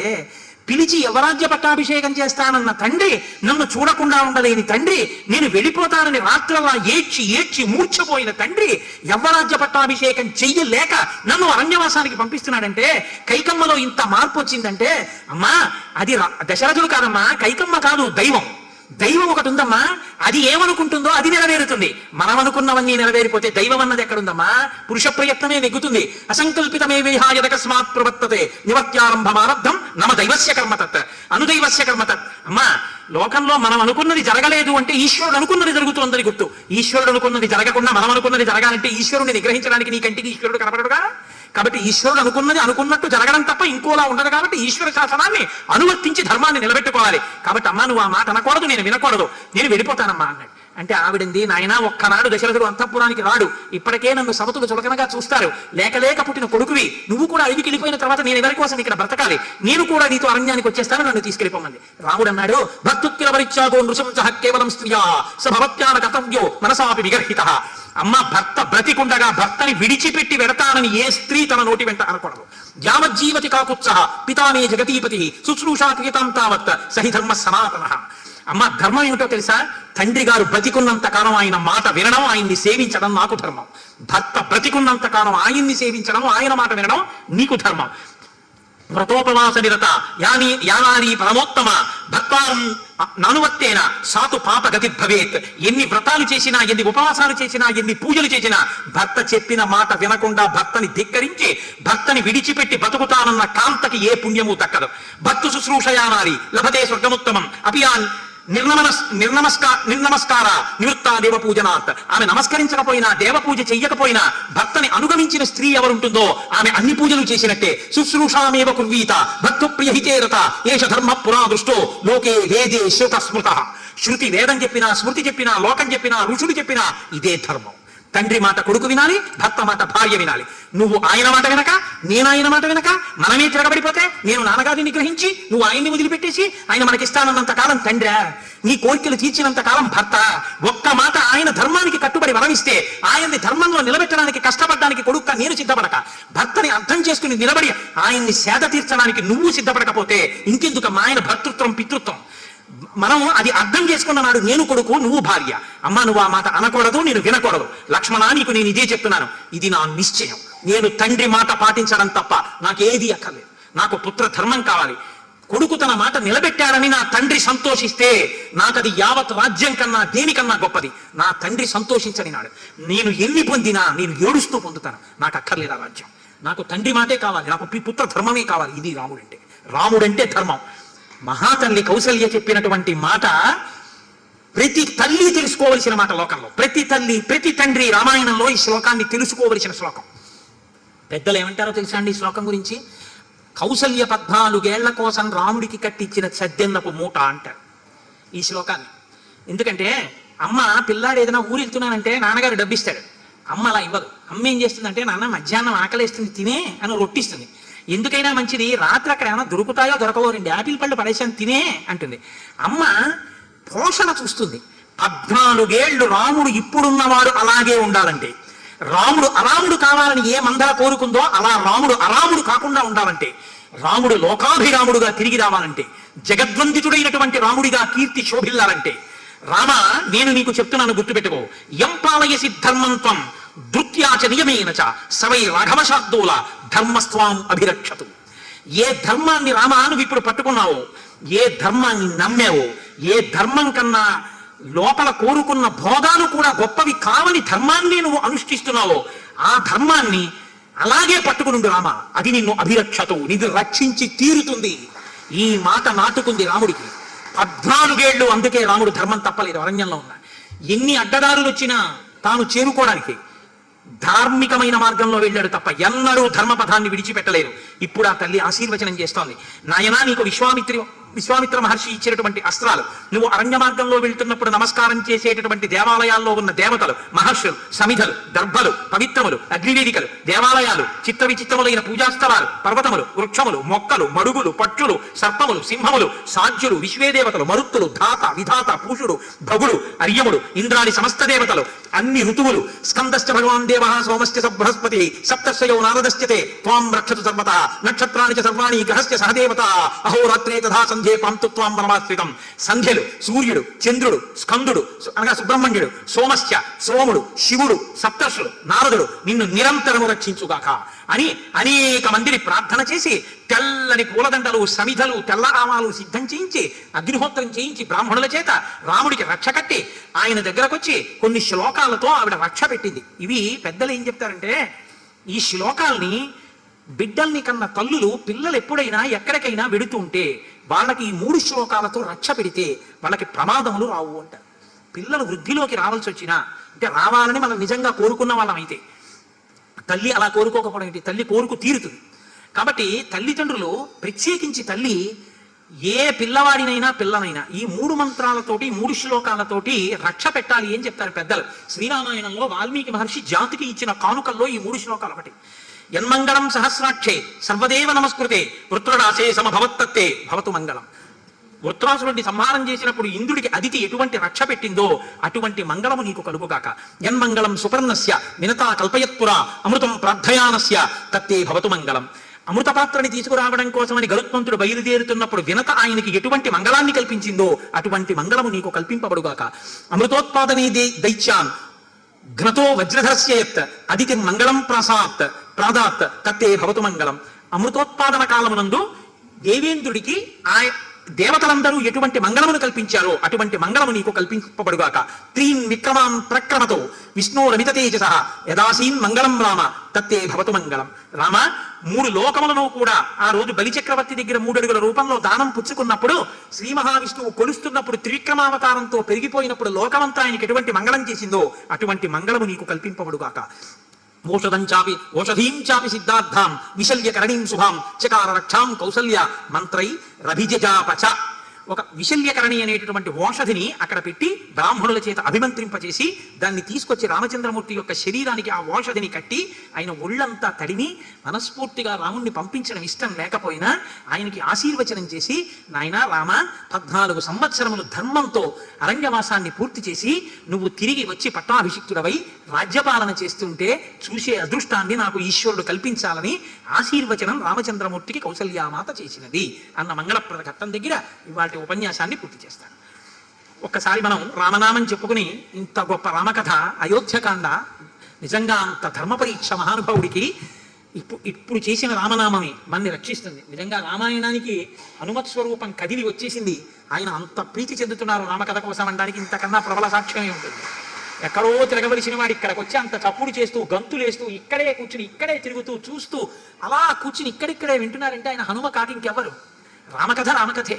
అందుకే రామకథ ఎక్కడ చెప్తే అక్కడికి హనుమ వస్తారు, హనుమ వస్తే మంగళం కలుగుతుంది అంటారు. శ్రీరామనామము రామనామము రమ్యమైనది రామనామము